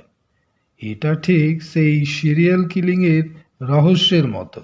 প্রতি স্টেপে স্টেপে কিরণ শঙ্কর আর এডওয়ার্ড ক্লু ছেড়ে গেছেন, কিন্তু সেটা যে কি ক্লু, কেন ছাড়লেন, আমি এতটাই গর্ধ সেটা বুঝতে পারছি না। আচ্ছা প্রফেসর, রোজমেরি যদি রংপুরে থাকতেন তাহলে তাকে হয়তো সমাধিস্থ এইখানেই করা হয়েছে। একবার সেই কবরস্থানে রোজমেরির জায়গাটা খুঁজে দেখলে হয় না? যদি কোনো ক্লু পাওয়া যায়। ব্রিলিয়ান্ট! প্রফেসরকে এত জোরে চেঁচিয়ে উঠতে আমি কখনো দেখিনি। চলো চলো, এখনই চলো। কবরস্থান ছাড়া রায়বাড়ির সঙ্গে রোজমেরির অন্য কোনো লিঙ্ক থাকা তো উচিত নয়, সুতরাং ওকে কবরস্থানেই খুঁজতে হবে। অভিজিৎকে খবর পাঠানো হলো, ও সঙ্গে সঙ্গেই এলো। সঙ্গে দুজনকে নিয়ে আমরা এগোলাম কবরস্থানের উদ্দেশ্যে। আমাদের সঙ্গে যে দুজন ছিলেন তাদের একজন এস্টেটের অফিসে কাজ করেন, নাম সম্বিত বসু। প্রথমে বলেছিলেন, এমনিতে কোনো অসুবিধা নেই, তবে পরিত্যক্ত এলাকা তো সাপ খুব থাকতে পারে, আমি বরং কাল পরিষ্কার করে রাখি। কিন্তু প্রফেসর অপেক্ষা করতে চাইছিলেন না। সঙ্গে কার্বলিক অ্যাসিড, ঝোপ পরিষ্কার করার কিছু লাঠিও রইল। অভিজিৎ আমাদের পা ঢাকা বড় জুতো জোগাড় করে দিয়েছিল। ওর বাবাকে আমরা কিছু জানাইনি। অন্ধকার হওয়ার আগেই আমাদের কবরস্থান পৌঁছানোর দরকার ছিল। আমরা পৌঁছেও গেলাম। দীর্ঘদিনের পরিত্যক্ত সেই কবরস্থান। পৌঁছে 2 মিনিটের মধ্যে আমরা বুঝলাম এখানে এমিলি রোজমেরি স্টাকের কবর খুঁজে বার করা খুব সহজ নয়। প্রথমত, কবরস্থানে যে মার্বেল প্রস্তর বা ফলক রাখা হয়, যেটাকে কিনা সমাধির নিশান বলা হয়ে থাকে, সেটা এখানে কোনো জায়গায় নেই। কোনো জায়গায় সেটা আবার ভাঙা অবস্থায় অর্ধেক অবশিষ্ট আছে। কোনো জায়গায় তার উপর এত ময়লা জমেছে যে সেটা কি লেখা আছে সেটা বোঝা সম্ভব নয়। দ্বিতীয়ত, অজস্র আগাছায় বড় বড় গাছের পুরো জায়গাটায় ভর্তি। সুতরাং সেই ঘন গাছের আচ্ছাদনের নিচে ঠিক কোনখানে সমাধি আছে আর কোন জায়গাটা খালি সেটা বোঝা মোটেই সহজ হবে না। আমি প্রফেসরের দিকে তাকালাম, বুঝতে পারলাম তার মনেও একই প্রশ্ন। খুব আস্তে আমাকে বললেন, পাথরের নিচে কি যে লেখা আছে তা বোঝাই যাচ্ছে না। নাম দেখে রোজমেরি স্টাককে খুঁজে বার করা মোটেই সম্ভব হবে না। অন্য কোনো ক্লু আছে। মিনিট 5 এলোপাথারি খোঁজাখুঁজির পর কিছুই হলো না। আমরা ঠিক করলাম ফিরে আসব। ফিরে আসছিলাম, হঠাৎ প্রফেসর থমকে দাঁড়িয়ে গেলেন। কি হলো? প্রফেসর এবার সম্বিতবাবুর দিকে তাকালেন। সম্বিতবাবু, এখানে কটা কবর আছে সব কটা নিয়ে একটু জানা যাবে? আমার নাম দরকার নেই, আপনি খালি টোটাল নাম্বারটা বলুন। সম্বিতবাবু ও তার সহকারী মানুষকে নিয়ে গোনা শুরু করলেন। আমাদের জিপের ড্রাইভারও সে কাজে যোগ দিলেন। মিনিট 5 বাদে, তখনও কাজটা পুরোদমে শুরু হয়নি, প্রফেসর আবার বললেন, সম্বিতবাবু, আমি জানি কটা আছে, আপনি গুনুন। আজ্ঞে মানে? আপনি গুনুন, তবে হয় 64 হবে, নয়তো 81, এর বাইরে হবে না। আবার পারফেক্ট স্কোয়ার? অজান্তেই আমার মুখ দিয়ে কথাটা বেরিয়ে গেল। প্রফেসর মুখে আর কিছু বলেনি, খালি একটা সিগারেট ধরালেন। কাজটা শেষ হলো তখন ঘড়িতে প্রায় 6টা। আকাশে আলো আছে, তবে আর মিনিটের মধ্যে অন্ধকার ছেয়ে আসবে। সম্বিতবাবু কবরগুলির সংখ্যা কনফার্ম করলেন। আমরা বাকিরা সবাই অবাক হয়ে চেয়ে আছি, কারণ কবরস্থানে সর্বসাকুল্যে 64টাই কবরস্থান আছে। সুতরাং প্রফেসরের অনুমান নির্ভুল। আবার পারফেক্ট স্কোয়ার। সন্ধ্যে থেকেই প্রফেসরের মুখে একটাও কথা শুনিনি। যখনই দেখেছি হয় পায়চারি করছে নয়তো সিগারেট খাচ্ছে। আজ তো ডিনারেও গেলেন না। অবশ্য আমি গিয়েছিলাম, অভিজিতের সঙ্গে বেশ ভালো একটা আড্ডাও হলো। ঘরে ফিরলাম তখন প্রায় 10টা। একেবারে প্রস্তুত ছিলাম না প্রফেসরের একটা কথার জন্য। আমার দিকে তাকিয়ে কথাগুলো বললেন, তবে সেগুলো আমাকে উদ্দেশ্য করে বলা সেটা নিশ্চিত। আচ্ছা, কুইন্স গ্যাম্বিট এক্সেপ্টেড, এটা তো একটা দাবার চাল, তাই না? অবাক হয়ে তাকিয়ে আছি। তিনি আবার বললেন, সাদা বোর্ডে নিয়ে আমি গেলাম D4, কালো বোর্ডে নিয়ে তুমি এলে D5, তারপর আমি সাদার দ্বিতীয় বোর্ডে নিয়ে এলাম C4, তুমি কালো বোর্ডে নিয়ে D5 থেকে C4-এ এসে আমার সাদা বোর্ডেটা কেটে দিলে। তার মানে আমি কুইন্স গ্যাম্বিট অ্যাকসেপ্ট করলাম। কি ঠিক তো? তুমি কি আমার এই রাত্রে দাবার ক্লাস নেবে? না না না, কিন্তু জানতে চাইছি কুইন্স গ্যাম্বিট অ্যাকসেপ্টেড এই কথাটার মানে অন্য কিছু বোঝায় কি? আরে সে তো তুমি আগেই বলছিলে ডক্টর মিত্র দাবা শিখছিলেন, সেটাকে নিয়ে এখন এত ডিসকাশনের মানে কি? ডক্টর মিত্রর খাতায় কিন্তু আমি কুইন্স গ্যাম্বিট অ্যাকসেপ্টেড কথাটা কিন্তু আমি পাইনি। তাহলে? গোরস্থান থেকে বেরোনোর সময় একটা চার্চের ভগ্নাবশেষ খেয়াল করেছো কি? সেই চার্চের বাঁ দিকের পাথরের দেওয়ালে খোদাই করে ইংরেজিতে লেখা হয়েছিল কুইন্স গ্যাম্বিট অ্যাকসেপ্টেড। আপাত দৃষ্টিতে একেবারে অন্য অপ্রাসঙ্গিক, কিন্তু কে লিখলো লেখাটা? পাথর কেটে এত যত্ন করে লেখাটা লেখা হলো কেন? আমি আর ভাবতে পারছিলাম না, অজান্তেই মুখ থেকে একটা কথা চলে এলো। এখানে আবার পারফেক্ট স্কোয়ার নেই তো? সেটাই তো ধরার চেষ্টা করছি, কিছুতেই পারছি না। ঠিক আছে, তুমি একটু ঘুমিয়ে নাও। কাল সারা রাত ঘুমোনি, আজকেও জেগে থাকলে শরীর খারাপ করবে। দেখবে ঘুমোলে চট করে কালকে মাথাটা খুলে যাবে। বেশ, তাহলে চলো ঘুমিয়েই পড়া যাক। প্রফেসর আর কোনো কথা বলেনি, উঠে এলো, আলোটা নিভিয়ে দিলেন। রাত কটা জানি না, আমার ঘুম ভাঙল প্রফেসরের গলার আওয়াজ শুনে। উঠে পড়ো, উঠে পড়ো, মাথা খুলে গেছে। ঘুম জড়ানো চোখে দেখলাম প্রফেসর পূর্ণ উদ্যমে আর একটা সিগারেট ধরালেন আর বললেন, উঠে পড়ো, কথা আছে। মনে হচ্ছে আরও খানিকটা এগিয়েছি। উঠে বসতেই হলো। কি বুঝলে? দাবার বোর্ডে কটা জায়গা থাকে? ভাবতে হয়নি, উত্তরটা জানা ছিল, 64টি। কবরস্থানে কটা গ্রেভ আছে? আবার উত্তর 64। এবারে এই 64টা কবরস্থান নিয়ে একটা দাবার বোর্ড বানাও। কুইন্স গ্যাম্বিট অ্যাকসেপ্টেড মানে তুমি এখন কোথায়? দাবার বোর্ডে C4-এ, আর C4-ই হলো এমিলি রোজমারি স্টাকের কবরস্থান। আর এইখানেই আমাদের কাহিনীর ক্লাইম্যাক্স। কিন্তু তুমি কোন দিক থেকে স্টার্ট করে C4-এ পৌঁছবে? সায়েন্সের স্টুডেন্ট, সব নিয়ম মেনে করা। আমাদের ম্যাপের উত্তর দক্ষিণ ডাইরেকশন ধরেই এগোতে হবে। তুমি শিওর? হতেই হবে। আর আমার মনে হয় এই সব কিরণশঙ্কর করেছিলেন তার সম্পত্তিকে লুকিয়ে রাখার জন্য, কোনো এক বিশেষ ব্যক্তিকে দেওয়ার জন্য। তাই তার অবর্তমানে সেই সম্পত্তি যাতে ঠিক জায়গায় পৌঁছয়, তাই এই রকম ক্লু রাখা আছে। আমাদের তাড়াতাড়ি পৌঁছতে হবে C4-এ। দেখতে হবে কুইন্স গ্যাম্বিট অ্যাকসেপ্টেড চালটা কেমন করে রাখা আছে। ঘড়ি চোখে পড়তে বুঝলাম প্রফেসর যখন আমাকে ঘুম থেকে তুলেছেন তখন 5টাও বাজেনি। 2 রাত না ঘুমিয়েও এত এনার্জি কী করে আসে জানি না। আর বিছানায় শোয়া হলো না। 6টার সময় অভিজিৎকে ফোন করলাম।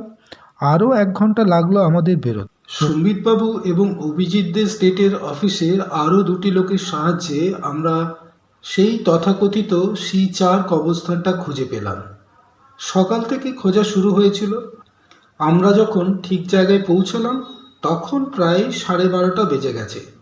কবরের উপর মার্বেল ফলক নেই, সুতরাং কবরস্থানটা দেখে সেটাই যে রোজমেরির কবরস্থান সেটা বোঝা যায়নি।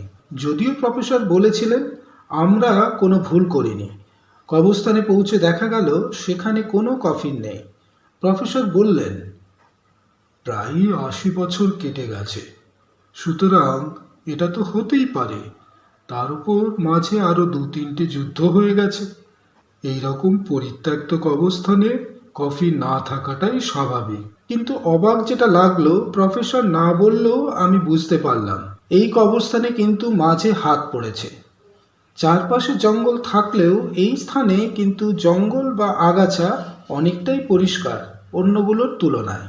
প্রফেসর চোখের দিকে তাকালাম, বুঝলাম তার মনেও একই কথা চলছে। ডক্টর মিত্র কি 1.5 মাস আগে এইখানেই এসেছিলেন? আরও ভালোভাবে নিরীক্ষণের পর আমরা যেটা বুঝলাম, কবরের নিচে আর একটা বেশ বড় 5 ফুট বাই 4 ফুট পাথরের ফলক লাগানো রয়েছে। সেটার চারদিকে আরেকটা লোহার ফ্রেম লাগানো রয়েছে। খানিকক্ষণ চেষ্টা হলো যাতে ওই ফলকটাকে ফ্রেম থেকে সরানো যায়, কিন্তু সেটা সম্ভব হলো না। এবারে যেটা দেখা গেল সেটা আরও অদ্ভুত। পাথরের নিচে 3টে গজাল এমনভাবে লাগানো, ঠিক যেন একটা লক, আর সেই লক অত্যন্ত দৃঢ়ভাবে পাথরের ফলকের সঙ্গে লেগে আছে। ছিনি বাটালি দিয়ে সেটা খোলা সম্ভব নয়। বেশ মিনিট 10-15 চেষ্টা হলো, কিন্তু জিনিসটা খোলা গেল না। আমরা যখন সবাই ভাবছি আমাদের পরবর্তী স্টেপ কি হবে, প্রফেসরের গলা শুনলাম, আমার যেটা দেখা সেটা হয়ে গেছে। আমি জানি আমার হাজার প্রশ্নের উত্তরেও প্রফেসর এখন কিছুই বলবেন না, তাই আমি আর কিছু বলিনি। লাঞ্চের পর ঘরে এসে সারা দুপুর ধরে প্রফেসর সেই পুরনো কাগজপত্র আর ডক্টর মিত্রর বই ঘাঁটছিলেন। আমি সকালের অসম্পূর্ণ ঘুমটা পূর্ণ করার কথা ভাবছি। এমন সময় প্রফেসরের গলা শুনলাম, ক্লাইম্যাক্সের জায়গাটা আমরা ঠিকই বুঝেছি, কিন্তু সময়টা ঠিক ধরতে পারিনি। মানে, সূর্যোদয় ছাড়া ক্লাইম্যাক্সটা হবে না। তার মানে ডক্টর মিত্র এই স্পটে সেদিন গিয়েছিলেন? প্রফেসর মুখে কিছু বললেন না, খালি সম্মতিসূচকভাবে মাথা নাড়লেন। আমি আবার প্রশ্ন করলাম, তাহলে ভদ্রলোক তারপর গেলেন কোথায়? সেটাই তো বুঝতে পারছি না। কাল সকাল সকাল 4টের মধ্যে আমাদের বেরোতে হবে। তুমি, আমি আর অভিজিৎ, আর কাউকে দরকার নেই। সারা রাত আমার ভালো করে ঘুম হয়নি। অভিজিৎ রাতে আমাদের ঘরেই ছিল। আমরা ঠিক 4টে 20-তে বেরিয়েছি। অভিজিৎ নিজেই আমাদের ড্রাইভ করে নিয়ে যাবে। অভিজিতের মনেও অনেক প্রশ্ন ছিল। ওকে কাল রাতেই আমি খানিকটা ব্রিফ করে রেখেছিলাম। প্রফেসর কোনো কথাই বলছিলেন না। বুঝতে পারছিলাম মনের মধ্যে একটা ঝড় চলছে। বোঝা যাচ্ছে একটা কিছু হবে, কিন্তু সেটা কি হবে সেটা বোঝা যাচ্ছে না। গোরস্থানের গেটে গাড়ি দাঁড় করিয়ে রোজমারির কবরস্থানে আমরা যখন পৌঁছলাম তখন 4:37। সূর্যোদয়ের সময়টা কাগজে দেখেছিলাম 4:55। রোজমেরির কবরস্থানের আগাছা জঙ্গল পরিষ্কার করা হয়েছিল কালই।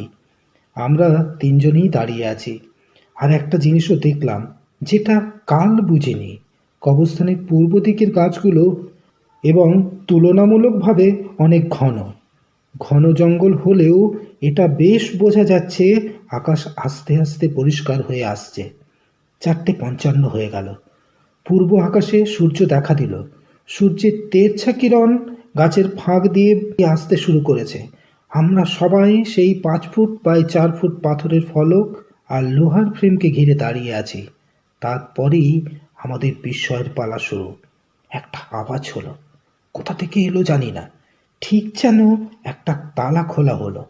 আমরা 3জন মিলেই পাথরের ফলকটাকে একটু টানতেই বুঝলাম যে লকটা কাল গজালের মতো ধরে রেখেছিল সেই লকটা কিন্তু এখন নিজে থেকেই খুলে গিয়েছে। ঠিক যেমন করে একটা ম্যানহোলের ঢাকনাকে ধরে রাখে, ঠিক তেমন করেই এখন পাথরের ফলকটা লোহার ফ্রেমে লাগানো আছে। প্রফেসর পাথরের ফলকটাকে এক হাতে টেনে তুললেন। যতটা জায়গা হলো তাতে একজন মানুষ স্বচ্ছন্দে ভেতরে ঢুকতে পারে। প্রফেসর ঢুকে পড়লেন, আমরা পিছু পিছু। পাথরের ঢাকনাটা আলগা করে বসানো রইল সেই লোহার ফ্রেমের ওপর। নিশ্চিত্র অন্ধকার, খালি চোখে কিছু দেখা যাচ্ছে না। আমাদের 2জনের হাতেই টর্চ আছে। জ্বালতেই বুঝলাম সিঁড়ি আরও নিচে নেমে যাচ্ছে। 2টো সিঁড়ি নেমেছি আর এক দুঃসহ গন্ধ আমার নাকে এলো। এখন আর বোঝার উপায় নেই। আমরা আরও সামনের দিকে এগোলাম। 9টা সিঁড়ি নামার পর বুঝলাম একটা ছোট ঘর। চারদিকে টর্চের আলো ফেলতেই যেটা দেখলাম সেটা আমি এই জীবনে ভুলতে পারবো না। এই ঘরের কোণে কাঠ হয়ে পড়ে আছে ডক্টর মিত্র। 1.5 মাসের কাছাকাছি আটকে পড়ে আছেন তিনি। অক্সিজেন, জল, খাদ্যের অভাবে এক ভয়াবহ মৃত্যু হয়েছে তার। সারা শরীরে পচন শুরু হয়ে গিয়েছে। চোখের নজর যখন থিতু হলো, অন্যদিকে তাকিয়ে দেখলাম বড় বড় সাইজের 2টো বাক্স। প্রফেসর বাক্স দুটো খুললেন। বাক্সে সাজানো রয়েছে অজস্র মণিমাণিক্য, সোনাদানা, পুরনো মোহর। মণিমাণিক্যের দাম কত হবে তা আমি জানি না, তবে কয়েক কোটি টাকা ছাড়িয়ে যাবে সেটা বলাই বাহুল্য। এবারে আমার পায়ে যেন কিছু একটা ঠেকলো। আলো ফেলতেই দেখলাম একটা টর্চ। মনে পড়ল সৈরিন রায় দিয়েছিলেন ডক্টর মিত্রকে। এদিকে দুঃসহ গন্ধ আর চাপা সেই জায়গায় নিঃশ্বাস নিতে খুব কষ্ট হচ্ছে। সুতরাং আমাদের তাড়াতাড়ি এই গুহ থেকে বেরোতে হবে। আমরা প্রফেসরকে আবার অনুসরণ করলাম। সিঁড়ি দিয়ে উপরে উঠতে যেটা দেখলাম সেটা আবার চরম বিস্ময়ের। পাথরের ঢাকনা আবার সেই লোহার ফ্রেমের ওপর চেপে বসে পড়েছে। ভেতর থেকে চাপ দিয়ে সেটা খোলা সম্ভব নয়। আমার সিক্স সেন্স যেন আমার মুখে কথা ফোটালো। প্রফেসর, বেরোনোর রাস্তায় পারফেক্ট স্কোয়ার। টর্চের আলোয় খোঁজা হলো, পেয়েও গেলাম। ছোট একটা সিলিন্ডারের মতো, লোহার ফ্রেমের নিচের দিকে লাগানো। সেখানে পরিষ্কার 3টে নম্বর বসানো যেতে পারে। আমাদের অনুমান মিলে গেল। কম্বিনেশন লক খোলার নম্বর 169। সেটা চাপ দিতেই আগের মতো তালা খোলার আওয়াজ। পাথরের ঢাকনাটা নিজে থেকে আলগা হয়ে গেল। রায়বাড়ির বৈঠকখানায় বসেই কথা হচ্ছিল। প্রফেসর বলছিলেন আর আমরা সবাই শুনছিলাম। আমি যতটা বুঝেছি ততটা বলবো, তবে এখানে আমার কিছু অনুমানও আছে। পুরোটা সত্যি নাও হতে পারে, কিন্তু মোটামুটি ব্যাপারটা এরকম। আমাদের এই ঘটনার শুরু তখন কিরণ শঙ্কর আর এডওয়ার্ড বিটওয়েলের রিসার্চ মাঝপথে বন্ধ হয়ে গিয়েছে। আমার দৃঢ় বিশ্বাস পৃথিবীর দুই প্রান্তে হলেও এদের দুজনের মধ্যে নিয়মিত যোগাযোগ ছিল, এবং এরা ঠিক করেন একটা লক তৈরি হবে। যে লক দুটো লিভার থাকবে। বাইরের লিভারটা অ্যাক্টিভ হবে সূর্যের আলোয়, আর ভেতরেরটা খুলবে একটি বিশেষ কম্বিনেশনের ভিত্তিতে। আমার মনে হয় যে কোনো 3টে পারফেক্ট স্কোয়ার নাম্বারের সাহায্যে এই লক ভেতর থেকে খুলতে পারে। ধরুন 121, 144 অথবা 625, যে কোনো পারফেক্ট স্কোয়ার সংখ্যা কাজ করা উচিত। এডওয়ার্ড বিটওয়েল জার্মানি গেলেন এবং কম্বিনেশন লক বানানোর প্রযুক্তিটাও শিখে ফেললেন। এবারে রিসার্চ চলতে থাকলো। যে লিভার সূর্যের আলোয় সক্রিয় হবে তাকে বানানো হবে একটি বিশেষ তেজস্ক্রি উপাদানের সাহায্যে। সেটাও বানানো হলো। এবারে একটা কথা হলো, লকটা তৈরি হবে কেন? যদিও রায়েরা বংশ পরম্পরায় ব্রিটিশদের পৃষ্ঠপোষক, কিন্তু কিরণ শঙ্কর আবার জাতীয়তাবাদী আন্দোলনে দীক্ষিত। সুভাষচন্দ্রের আজাদ হিন্দ বাহিনীকে কথা দিয়েছেন অর্থ সাহায্য করবেন। তাহলে সেই ধন সম্পদকে কোথাও লুকিয়ে রাখতে হবে, কিন্তু কোথায় লুকোবেন? মাথা খাটিয়ে একটা জায়গা বার করা হলো। ব্রিটিশদের সেই কবরস্থান যা তখন সাধারণ মানুষের ব্যবহারের জন্য বন্ধ হয়ে গিয়েছে। এমিলি রোজমেরি স্টাকের কবরস্থানের নিচে বিশেষ গুহা তৈরি হলো। আরও অনেক কবর ছিল। এমিলি রোজমেরি স্টাক কেন?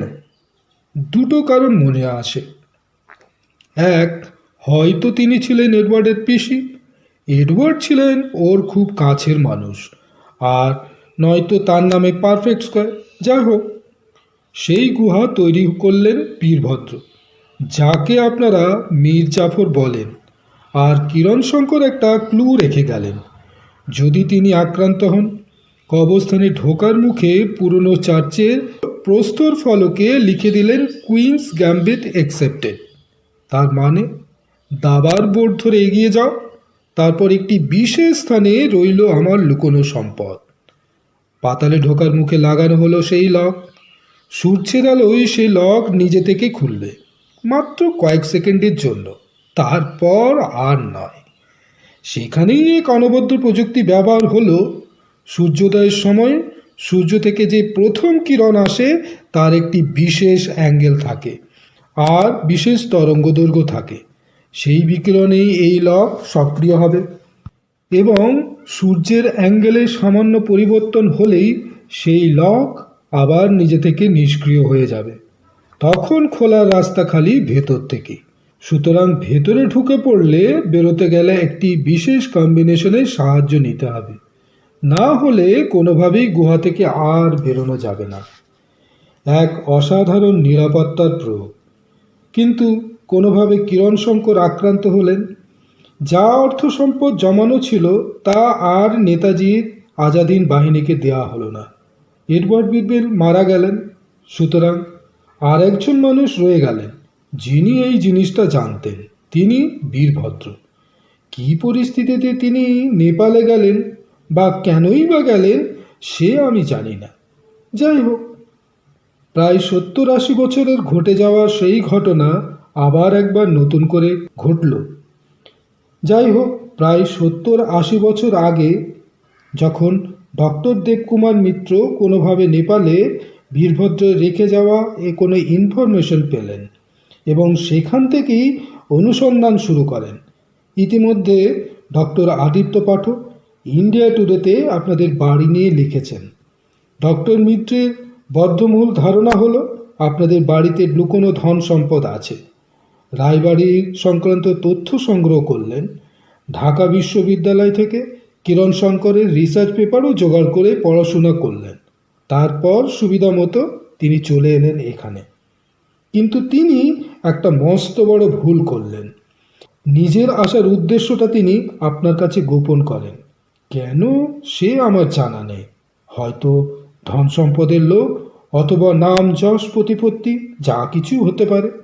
যাই হোক, দিন কয়েক চেষ্টায় তিনি এই পুরো ব্যাপারটা জেনে ফেললেন। কিরণ শঙ্কর কোনো নিরাপদ জায়গায় ধন সম্পদ লুকিয়ে রেখেছেন এবং সেই জায়গাটাও তার জানা হয়ে যায়। খালি একটা জিনিসই তিনি জানতেন না, গুহা থেকে বেরোনোর রাস্তা। আর শেষ ভুলটাই করলেন।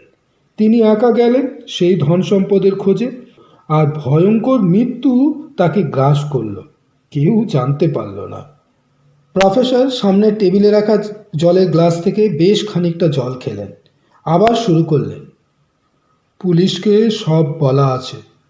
কাল তারা আসবেন, ডক্টর মিত্রের পচিত গলিত দেহ বার করে নিয়ে যাবেন। তারপর যা করার তারাই করবেন। আমি সব কিছু তাদের এক্সপ্লেন করেছি। আমার সঙ্গে কথাও হয়ে গিয়েছে। তারা আপনাদের কোনো অসুবিধা করবে না। ওর মেয়েকেও ব্যাঙ্গালোরে খবর পাঠানো হয়েছে, তিনিও আসবেন। হ্যাঁ, একটা সমস্যা থাকবেই যতক্ষণ না পুরোটা মেটে। কিন্তু কি করবেন বলুন? মাটির নিচে যা লুকোনো আছে তা তো একদিন বেরোতই। যাই হোক, দুটো প্রকাণ্ড সাইজের ট্রাঙ্ক আছে। এই পুরো ধন সম্পদ পুরোটাই কিন্তু আপনাদের, তাতে কারোর কোনো অধিকার নেই। এত আলগা সোনা মাটির নিচে ফেলে রাখবেন না, তা উদ্ধার করুন। আপনাদের সম্পত্তি আপনারা ঠিক করে রাখার ব্যবস্থা করুন। আর হ্যাঁ, হয়তো কিছু পুরনো চিঠিপত্র পাবেন, সেগুলো ঠিক করে রাখবেন। এইসব জিনিসের ঐতিহাসিক মূল্য অনেক। আর একটা অনুরোধ, ইটালির ফ্লোরেন্স মিউজিয়ামে একটা ধন্যবাদ জ্ঞাপক চিঠিও পাঠিয়ে দেবেন। রেবেকা ফিয়োরেন্টিনোর চিঠি ছাড়া খোঁজ পাওয়া যেত না। কয়েক সেকেন্ড বিরতি নিয়ে প্রফেসর আবার বললেন, আমরা কাল সকালে বেরোবো। অভিজিৎবাবু, আপনাকে একটা হেল্প করতে হবে। তৎকালে আমাদের দুটো টিকিট কেটে দেবেন প্লিজ। শেষ আধ ঘন্টায় শৈরিন রায় কোনো কথাই বলেননি। এবার প্রথম বললেন, লজ্জা না করে বলুন আপনাদের কত দেব, মানে পারিশ্রমিক। আমার সেই জয় বাবা ফেলুনাথের মতো মনে পড়ে গেল। প্রফেসর চেয়ার থেকে উঠে দাঁড়ালেন। সেই ঠিক ফেলুদা স্টাইলে বললেন, আপনার যা ইচ্ছে হয় আপনি দেবেন, আমাদের কোনো আপত্তি নেই, খালি টাকা পয়সা ছাড়া। তবে যদি আপত্তি না থাকে আমি একটা জিনিস আপনার কাছ থেকে চেয়ে নেব। বলুন। কিরণ শঙ্কর আর এডওয়ার্ডের তৈরি ওই লকটা আমি নেব, যদিও সেটাকে কবর থেকে আলাদা করতে হবে, পাথর কাটতে হবে, তবে সেখান থেকে সেটা বেরোবে। এই দুই শক্তি মিলে গিয়ে এই অসাধারণ জিনিসটা তৈরি হয়েছে। আমি কিন্তু এই রকম জিনিস আগে দেখিনি। আর সেই টেকনোলজি যে কি অনবদ্য প্রয়োগ ভাবা যায় না। তাতে কি নেই, ফিজিক্স, কেমিস্ট্রি, ক্রিপ্টোগ্রাফি, সব শেষে ইঞ্জিনিয়ারিং। বীরভদ্র ঠিকই বলেছেন, আলিবাবার রূপকথার গল্প সত্যি হয়ে গিয়েছে। 7 বছর আমি আমেরিকায় ছিলাম, অনেক রিসার্চ দেখেছি, নিজেও অনেক রিসার্চের সঙ্গে যুক্ত ছিলাম, কিন্তু এরকম জিনিস দেখিনি। তাই আপনার যদি আপত্তি না থাকে। কথা শেষ হলো না, সৈরিন রায়ও উঠে দাঁড়ালেন। নিশ্চয়ই নেবেন। ও জিনিসের যথার্থ বোদ্ধা যদি কেউ থাকে সে তো আপনি। অবশ্যই নেবেন। আরেক শেষ একটা অনুরোধ, আপনাদের এই বিপুল ধন সম্পদ আজ যে সন্ধান পেলেন তার জন্য বিশেষ কৃতজ্ঞতা কিন্তু বীরভদ্রেরই প্রাপ্য। তার কিন্তু সব জানা ছিল। তিনি পারতেন লুকিয়ে লুকিয়ে এসব জিনিস নিয়ে পালাতে, কিন্তু তিনি তা করেননি, বরং পর্যাপ্ত সতর্কতা অবলম্বন করে যথার্থ ইনফরমেশন দিয়ে গিয়েছেন। সুতরাং মীর জাফরের তকমাটা তাকে আর দেবেন না। ইতিহাসে ভুল থাকলে আমাদেরই তো তা ঠিক করে নেওয়া উচিত। আর হ্যাঁ, পার্থসেন মহাশয় এক জায়গায় লিখেছেন, কবিগুরুর বিশ্বপরিচয়, শীর্ষেন্দুর চোখের বালি আর সত্যজিৎ রায়ের জয় বাবা ফেলুনাথ ছাড়া পুরোটাই কাল্পনিক। আর হ্যাঁ, এক বুদ্ধিজীবী লেখকের কল্পনাপ্রসূত এই কাহিনী, এর মধ্যে কোনো বৈজ্ঞানিক, ঐতিহাসিক বা ভৌগোলিক কোনো সত্যতা নেই।